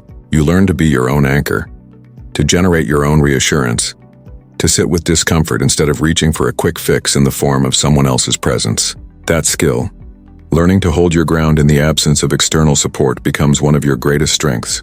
The beauty of sovereignty is that it changes the quality of every connection you do choose to have. Without dependence, relationships are no longer about filling a void. They become choices made from abundance, not necessity. You're not asking someone to complete you or rescue you from yourself. You're inviting them to walk beside you because you want to, not because you have to. Jung often spoke of individuation, the process of becoming whole within oneself. Sovereignty is the lived expression of that wholeness. You can love deeply without the fear that losing someone will cause you to lose yourself. But the world rarely encourages this kind of self-rule. It thrives on mutual reliance on the predictability of people who are bound to each other in ways that keep them in place. A sovereign individual can't be as easily managed or persuaded. You're less likely to accept what doesn't align with your values, less willing to stay in situations that don't serve your growth. That can make you harder to be around for those who prefer comfort over truth. You may find that some relationships fade because they were built on your willingness to compromise pieces of yourself to keep the peace. Sovereignty doesn't allow for that kind of self-erasure. The price also includes the need to confront yourself without distraction. There's no one to blame when you fail to act, no one to hide behind when you avoid the hard work. You see yourself clearly, your flaws, your blind spots, your excuses, and in that clarity you have two choices: change or accept the truth of who you are without running from it. Both are difficult, but either one is a step toward the kind of freedom most people only talk about. The reward for paying this price is a life that is unmistakably your own. Every decision, every achievement, every mistake carries your signature. You move through the world without needing to dilute yourself for acceptance or bend yourself into a shape that fits someone else's plans. Your time is yours. Your energy is yours. Your mind is yours. That doesn't mean life becomes easier. It means it becomes yours in a way that nothing and no one can take from you. And once you've felt that, once you've lived days and months knowing that you are the sole author of your choices, it's almost impossible to give it up. The comfort of shared plans and automatic affection will always have their pull, but they'll never outweigh the quiet, steady power of knowing that you belong completely to yourself. That is the price of sovereignty and the reason it's worth paying. There's a point in solitude where something shifts. At first, being alone can feel like a space you're trying to fill, a room too quiet, a life missing a sound you've grown used to. You might catch yourself glancing at your phone, not because you have something to say, but because you're hoping someone will remind you that you matter. In the beginning, solitude tests you. It shows you every crack, every place you've relied on someone else to hold together. But if you stay with it long enough, if you resist the urge to rush back into the comfort of being needed or being validated, something remarkable begins to happen. The silence stops feeling like a punishment. It starts feeling like a kind of strength you didn't know you had. It's not a sudden transformation. It's gradual, almost unnoticeable at first. You wake up one morning and realize you don't feel the same pull to check in with someone before making a decision. You don't need someone to reassure you when doubt creeps in. You've learned to steady yourself. That's the quiet power of independence. It's not loud or boastful, but it's unshakable. You've stopped outsourcing your stability to others. And with that, you've taken back a kind of freedom most people never truly know. The Stoics understood this well. Epictetus taught that freedom comes when you control your own mind and desires, when you no longer depend on things outside yourself to be at peace. There's also a deep calm that comes with knowing you can handle life without leaning on someone else's emotional scaffolding. You've been through the moments of doubt, the long nights when you questioned if you were strong enough to stand alone, and you've emerged on the other side. Not untouched, but unbroken. You no longer fear the quiet because you've learned to hear your own voice in it. And that voice has become louder, clearer, and more trustworthy than the noise of outside opinions. What's interesting is how much this changes your relationships. Not by pushing people away, but by redefining why they're in your life. When you're no longer seeking someone to complete you, you start choosing people who expand you. Love, friendship, connection. These things stop being about filling a void and start being about sharing abundance. Jung believed that real connection could only happen between two whole individuals, each responsible for their own growth. When you've met yourself fully, You can finally meet others without the weight of unspoken need. Of course, this unshakable self isn't without vulnerability. You still feel pain, disappointment, and longing, but they no longer destabilize you. You're not afraid of loss in the same way, because you know you won't lose yourself with it. You've been alone before and survived. You've sat in the quiet and found not emptiness, but a rich inner life that no one else could give you. And when you carry that knowledge, it changes how you move through the world. There's also a humility in this stage. You recognize that self-reliance doesn't mean isolation. You can accept help without feeling dependent. You can love without fear of losing your footing. You can let people come and go without it shaking your foundation, because your foundation is no longer built on their presence. It's built on you. This is the paradox of true freedom. The more you belong to yourself, the more freely you can give yourself to others. And perhaps the most profound part is the way your sense of time changes. You no longer rush to fill your days to avoid being alone with your thoughts. You savor moments in a way you couldn't before because you're not trying to escape them. Even ordinary experiences, a walk at dusk, a quiet meal, an evening with a book, take on a richness. They're not placeholders between bigger, more important events. They are the life itself. When you finally meet this version of yourself, you realize you were never truly incomplete. You were just obscured by noise, distraction, and dependence. And now that you've stripped that away, you see what was there all along. A self that is whole, steady, and deeply alive. That's the moment you become unshakable. And once you felt that, you know you can never go back to the kind of life where your peace depends on someone else holding you together. Because the truth is, the self you finally met isn't fragile. It's the strongest thing you'll ever stand on. In the end, the greatest freedom you'll ever know is the moment you realize you are already whole. Protect that truth. Live by it and never let the world convince you otherwise. Life will test you. It will push you to your limits. You will face storms that rattle the foundations of who you think you are, setbacks that make the ground beneath you feel uncertain, and moments that shake you to your very core. But in those moments when the noise is deafening and the pressure is suffocating, one thing, just one, will decide your fate. Your ability to remain calm. Because a calm mind is not a weak mind. It's the sharpest blade you will ever carry. A calm mind sees solutions where others see only problems. A calm mind turns obstacles into stepping stones. And in the words of the Stoics, you have power over your mind, not outside events. Realize this and you will find strength. Think about it. Most people crumble under pressure, not because the challenge was unbeatable, but because they let fear and chaos take the wheel. But when you train your mind to be still, when you refuse to let emotion cloud your vision, you rise above the storm. You see clearly. You act with purpose, you move with precision, and in that stillness you become unshakable. That is the power we're going to unlock together today. If you believe that mastering your mind is the first step toward mastering your life, then consider subscribing as a commitment to yourself. Let this be the moment you decide to think deeper, live stronger, and walk the Stoic path toward unbreakable inner peace. Life doesn't tap you on the shoulder and say, "Get ready."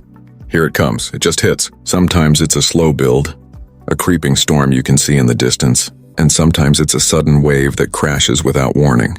You find yourself standing in the middle of it, unsure which way is forward, backward, or down. The ground feels like it's moving under your feet. Everything familiar becomes strange. And in those moments, the question isn't whether you'll face the storm, because you will. The question is whether you can keep your mind steady while it rages around you. Marcus Aurelius once said, "You have power over your mind, not outside events." Realize this and you will find strength. It's in that space between the chaos outside and the clarity inside, where the outcome of your life is decided.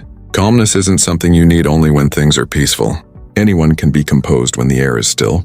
The real test is whether you can remain calm when the air turns sharp, when voices are raised, when the future becomes uncertain. Most people believe calm is just a personality trait, something you're either born with or not. But that's not true.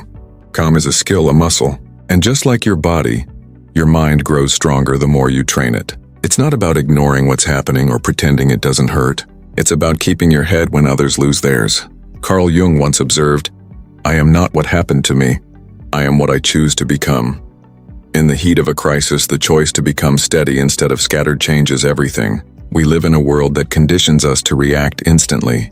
Messages pop up and we reply without thinking. A comment stings and we shoot one back. Someone cuts us off and our temper leaps before reason can catch up. Reaction feels natural because it's fast, but it's also dangerous. It's like handing the steering wheel of your life to whatever just startled you. And once you're reacting, you're no longer in control. The moment is controlling you. But when you respond, you take the wheel back. You create a gap between what happens and what you do next. And in that gap lies your power. Think about the last time you let your emotions run the show. Maybe you said something you didn't mean. Maybe you made a choice in frustration that you later regretted. In the moment, it probably felt justified. Emotions have a way of convincing us that they're the truth. But when the dust settled, clarity came, and with it the realization that you could have handled it differently. That's why the mind must be trained before the storm arrives. Because when the pressure is on, you will default to your training. If you haven't trained your mind to pause, to breathe, to think before acting, the chaos will decide for you. The body has its own way of betraying us when we're under stress. Heart rate climbs, breath shortens, muscles tense. The mind senses danger and slips into survival mode, shutting down the rational part of the brain in favor of instinct. That's why fear and panic feel so overwhelming. They literally change the way you think. But here's the truth. You can reverse that process. The simplest and most overlooked tool you have is your breath. Slow it down and you slow your heart. Slow your heart and you steady your thoughts. Even a few deep breaths can remind your nervous system that you are not in immediate danger, that you are safe enough to think clearly. It's the same technique Navy divers, elite athletes, and surgeons use in high-pressure moments. But calming your breath is just the beginning. The mind must also be taught to see differently. When you see an obstacle as a problem, it feels heavy, immovable, final. But when you see it as a challenge, something changes. A challenge is something to engage with, to overcome, to learn from. The obstacle might be the same, but your relationship to it transforms. Epictetus taught, "It's not what happens to you, but how you react to it that matters." This isn't just philosophy. It's practical survival. The moment you shift how you frame an event, you take away its ability to control you. And yet, reframing doesn't mean lying to yourself. It doesn't mean painting a disaster in bright colors and pretending it's a gift. It's about being honest with what's in front of you, and then choosing the angle that makes you stronger rather than weaker. When something goes wrong, instead of "why me," you ask, "What can this teach me?" The first question makes you a victim. The second makes you a student of life. That shift alone can turn despair into determination. Thomas Edison, after thousands of failed attempts at creating the light bulb, famously said, "I have not failed. I've just found 10,000 ways that won't work." The facts didn't change. His frame did. Of course, this kind of thinking doesn't appear out of nowhere. You can't expect to step into a high-pressure moment and suddenly be calm if you've spent every day before that reacting to every little thing. Mental steadiness is built in the quiet moments and small daily choices. It's built when you decide to let go of a small annoyance instead of feeding it. It's built when you choose to listen before speaking. It's built when you catch yourself rushing and take a breath instead. Each time you do, you lay another brick in the foundation of your composure. Training your mind isn't a single habit. It's a collection of them. Meditation teaches you to notice your thoughts without getting lost in them. Visualization teaches you to see yourself succeeding before the moment arrives. Physical exercise teaches you to endure discomfort and keep going. Reading expands your understanding of the world and sharpens your thinking. Each habit strengthens a different part of your mental armor, and when they're combined, they prepare you to face what you can't predict. Your environment matters too. Spend enough time around panicked people, and their energy becomes yours. Surround yourself with people who think clearly, and their steadiness will steady you. Jung once wrote, "The meeting of two personalities is like the contact of two chemical substances. If there is any reaction, both are transformed. Choose the people who transform you for the better, who remind you of your own ability to stand calm in the storm, because the storm will come. Maybe not today, maybe not tomorrow, but it will. And when it does, you will either be swept up in its wind or stand unmoved in its center." That choice isn't made in the moment. It's made now, in the quiet hours, in the daily discipline of training your mind to be calm. You do it not because life will be gentle, but because it won't. And when it's not, you'll be ready. A calm mind has a way of cutting through the fog that blinds everyone else. When fear grips the crowd, when noise fills the air, when confusion makes it hard to tell left from right, the calm mind can still see the path. It notices details that panic would erase. It catches opportunities others miss because they're too busy reacting to the chaos. Calm doesn't mean you feel nothing. It means you refuse to be ruled by what you feel. It's the difference between the archer who shoots in haste and misses and the one who breathes, waits for the wind to shift, and releases with precision. In moments where decisions matter most, speed without clarity is a trap. Calmness gives you the clarity to act at exactly the right moment in exactly the right way. The reason calmness holds so much power is that it changes the rules of the game. When others are reacting to the surface, the calm mind looks beneath it. It sees the root of the problem, not just its symptoms. Carl Jung once wrote, "Your vision will become clear only when you can look into your own heart." Who looks outside dreams? Who looks inside awakes? Panic looks outward, desperate to control circumstances. Calm looks inward, determined to master the self. That mastery allows you to step outside the storm's rhythm and create your own. Suddenly, you're not just surviving the moment, you're shaping it. This isn't about moving slowly or hesitating when it's time to act. Calmness is not the absence of movement. It's the presence of control. It's the warrior who stands still while the battlefield swirls, waiting for the one opening that will change everything. The world often mistakes loudness for strength. But in truth, strength is found in the steady hand, the measured word, the unshaken gaze. When you remain calm in moments where everyone else is losing balance, you stand out. Not because you tried to, but because steadiness has become rare. And what is rare becomes valuable. Calmness also protects you from making decisions you can't take back. We've all felt the regret of words spoken too quickly, or actions taken in a rush of emotion. In those moments, the mind isn't thinking. It's defending, attacking, escaping. The calm mind doesn't escape the emotion, but it learns to let the first wave pass before making a move. It knows that even in urgency, there's power in a pause. That pause is where wisdom lives. It's where you can weigh not only what you want to do, but what will serve you best in the long run. Think of the difference between a candle and a lighthouse. A candle flickers in the slightest breeze. Its light fragile and short-lived. A lighthouse stands through storms, guiding ships without faltering. Calmness turns you from the candle into the lighthouse. The sea may rage, but you remain steady, casting light where it's needed most. In a panicked state, your mind will search for safety in the wrong places. Quick fixes, impulsive actions, someone else's lead. In a calm state, you become the source of stability for yourself and often for others. The truth is, calmness isn't just an advantage in moments of crisis. It's an advantage in every area of life. In negotiation, the calm person listens more than they speak, and in that listening, they gain the upper hand. In relationships, the calm person hears the pain beneath the words and responds to that instead of reacting to the surface sting. In personal growth, the calm person can face uncomfortable truths without running from them.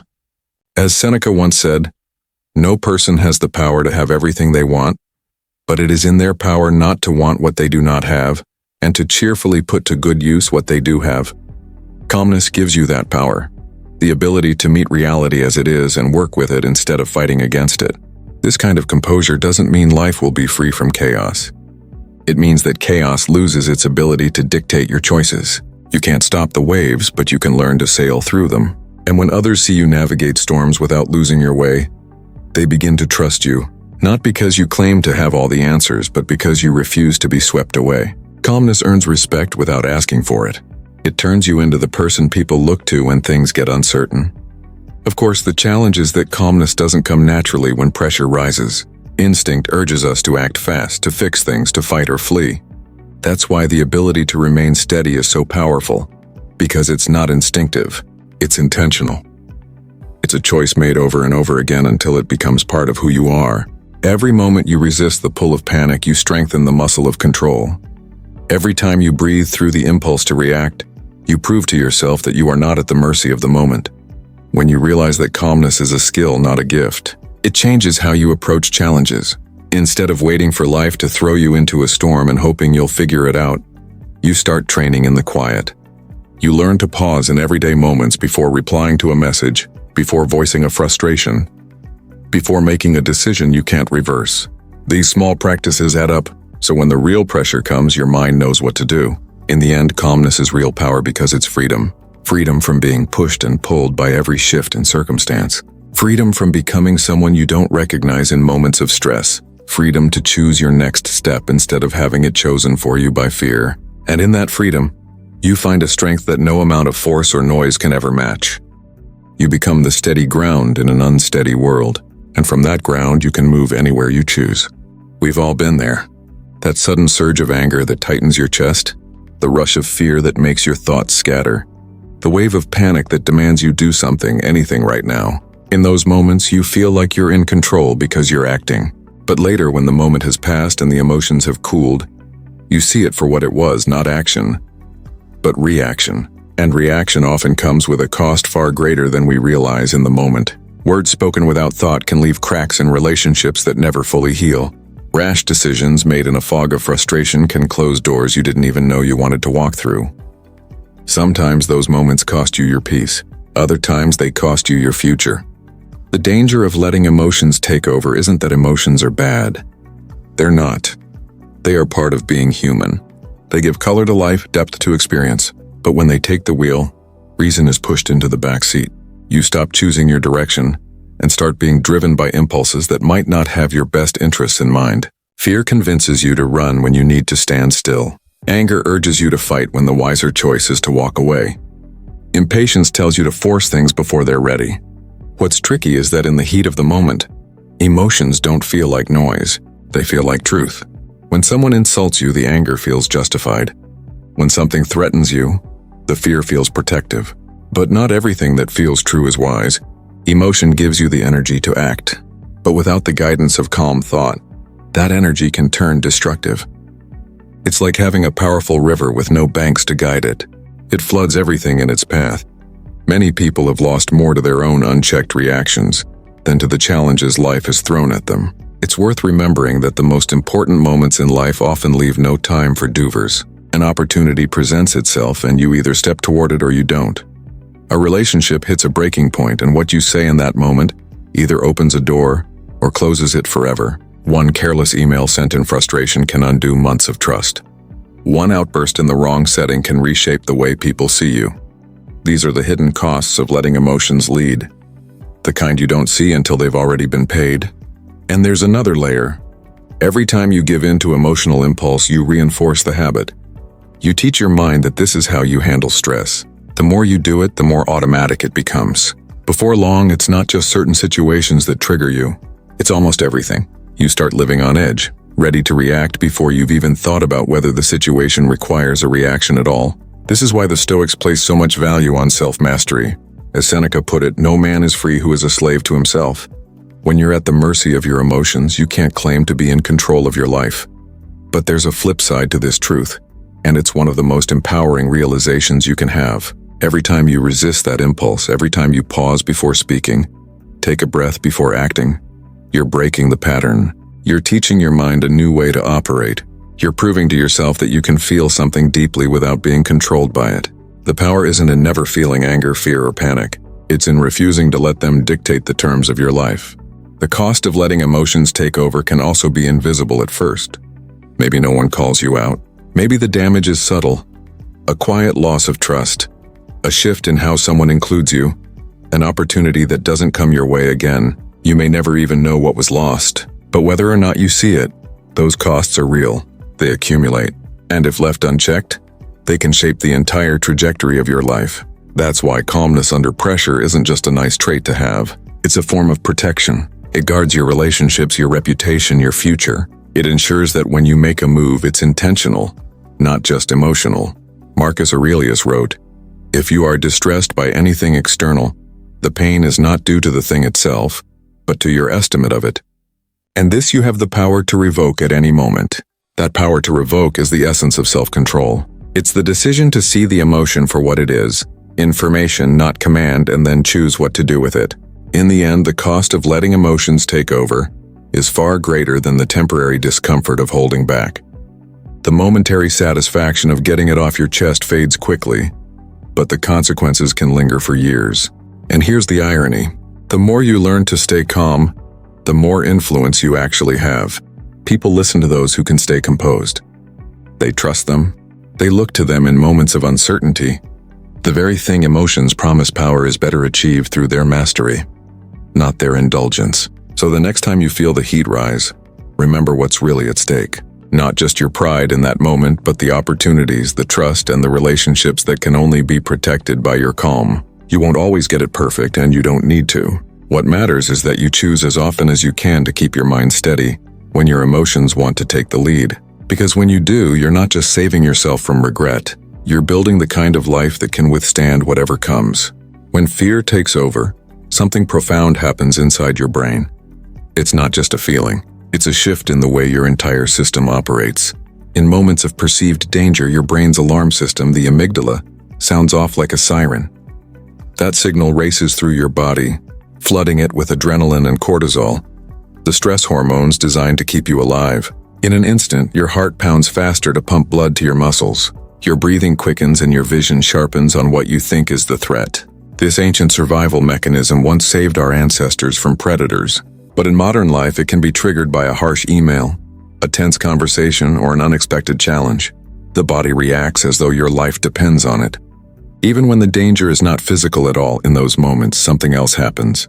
Your prefrontal cortex, the part of the brain responsible for reasoning, problem-solving, and long-term planning, begins to shut down. It's as though the wise leader of your mind has been pushed aside, and the most primitive part has seized control. Carl Jung once said, "Until you make the unconscious conscious, it will direct your life and you will call it fate." This is what he meant in practice. When fear hijacks your brain, it drives your behavior without asking for permission and without considering the consequences. You stop choosing your actions. You start reacting to everything. The shift from choice to reaction is subtle but powerful. You may believe you're still in control because you're acting, but in reality, those actions are being decided by survival instincts, not conscious thought. This is why people say or do things in the heat of the moment that they later regret. The decision wasn't made from a place of clarity. It was made from a place of urgency. The brain was in fight, flight, or freeze mode, where the only goal is to end the perceived threat as quickly as possible. The trouble is, in life's everyday challenges, that threat might be a misunderstanding, a delay, or a difficult decision. Things that can't be solved by instinct alone. When survival mode takes over, time itself can feel distorted. Seconds stretch into what feels like minutes. The mind becomes hyper-focused on what's immediately in front of you, and everything else fades into the background. This tunnel vision can be helpful if you're crossing a busy street and need to react quickly to a car you didn't see. But in emotional situations, an argument with a partner, a high-stakes meeting, an important choice, tunnel vision blinds you to the bigger picture. The mind becomes obsessed with winning the moment rather than succeeding in the long run. Fear is persuasive because it feels real. The rush of adrenaline makes you believe you must act now, that there's no time to think. But most of the time, there is time if you create it. The problem is that in the grip of fear, the brain's chemistry convinces you there isn't. This is why people who have trained themselves to pause, to breathe, and to slow down their thinking seem so composed under pressure. They're not immune to fear. They've just built a bridge between the primitive brain and the thinking brain, so the signal doesn't cut them off from reason entirely. And here's where the science meets wisdom. Practices like deep breathing, mindfulness, and deliberate pausing aren't just calming. They're physiological interventions. Slow, deep breaths send signals through the vagus nerve to the brain, telling it that the body is safe. This begins to reduce the flood of stress hormones and reactivates the prefrontal cortex. In other words, you're not just calming down in a vague sense. You're literally restoring your brain's capacity to think clearly. The challenge is that most of us aren't taught to recognize the moment when survival mode kicks in.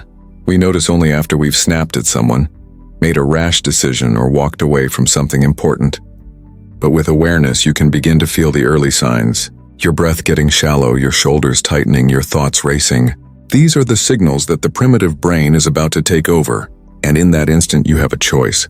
Let it run the show or intervene before control is lost. Think of it like driving a car down a steep hill. When you first feel the speed picking up, you still have the chance to tap the brakes and stay in control. But if you wait too long, the car will be going so fast that stopping without crashing becomes nearly impossible. Fear works the same way. The earlier you respond to it with intentional action, slowing your breath, grounding your thoughts, the easier it is to keep your thinking brain online. Wait too long and you'll be swept up in the momentum of instinct. And it's not just fear. Anger, frustration, even excitement can trigger similar responses. Anytime your body senses a high-stakes moment, it prepares you to react quickly, which means it starts to bypass the slower, more deliberate parts of your mind.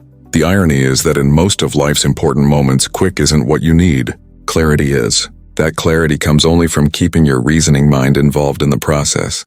The science of losing control reveals why staying calm isn't just a matter of willpower. It's a matter of biology. Once you understand how your brain works under stress, you stop blaming yourself for feeling overwhelmed and start focusing on strategies that keep you steady. You begin to see calmness not as a personality trait you either have or don't have, but as a skill you can build, a skill rooted in the ability to manage the handoff between instinct and thought. Ultimately, the goal isn't to eliminate your emotional responses. Fear can protect you. Anger can alert you to injustice. Excitement can drive you toward opportunity. But these emotions should inform your choices, not dictate them. When you can feel the rush without losing the reins, you unlock a kind of power that isn't swayed by the rise and fall of the moment. You become the steady presence in a world that's constantly shifting. And that steadiness, born of understanding your own mind, becomes the foundation for everything else you achieve. Reaction feels fast. It feels alive in the heat of the moment. It even feels right. Someone says something sharp and the words leap from your mouth before you even register them. A decision lands on your lap and your hand moves before your mind catches up. There's a fleeting rush in that instant, like you've done something, like you've taken control. But in truth, the opposite has happened. In those moments, control has already slipped away. You've surrendered it to the very thing that provoked you. You've let the outside world dictate your next move, and now you're following its lead instead of your own. The trap is subtle because it hides in the very speed that makes it feel powerful. Reaction convinces you that faster is stronger, but faster is often weaker because it bypasses the part of you that weighs, measures, and decides with purpose. It's the mind's equivalent of grabbing the first tool you see without checking if it's the right one. And once you've swung it, you can't take it back. Life is full of moments designed to provoke you. Not always intentionally. Sometimes it's just the nature of living around other human beings. But every provocation is an invitation to give up control. The more you accept those invitations, the more you live at the mercy of other people's moods, opinions, and mistakes. It becomes a chain reaction. Someone's bad day becomes your bad day. Someone's panic becomes your panic. Before long, your state of mind is no longer your own. It's just a reflection of whatever you've been exposed to. The cost isn't just emotional. It's strategic. Reaction narrows your vision. It traps you in the moment. Obsessed with the immediate hit, winning the argument, proving the point, defending yourself at the expense of the bigger picture. You might win the skirmish but lose the war. You might silence someone in the moment, but lose their trust for years. And the worst part, you might never even realize what's been lost because reaction is too busy looking forward to the next move to look back at the damage left behind. Carl Jung once said, "Everything that irritates us about others can lead us to an understanding of ourselves." Reaction skips that understanding entirely. It doesn't give you space to ask, "Why does this bother me? What is this really about?" It only knows that something has stirred you and demands you answer with equal force. But the things that provoke us most deeply often reveal more about us than about the person or situation in front of us. When you react without pause, you miss the chance to learn those lessons and you set yourself up to repeat the same mistakes again and again. And yet there's no denying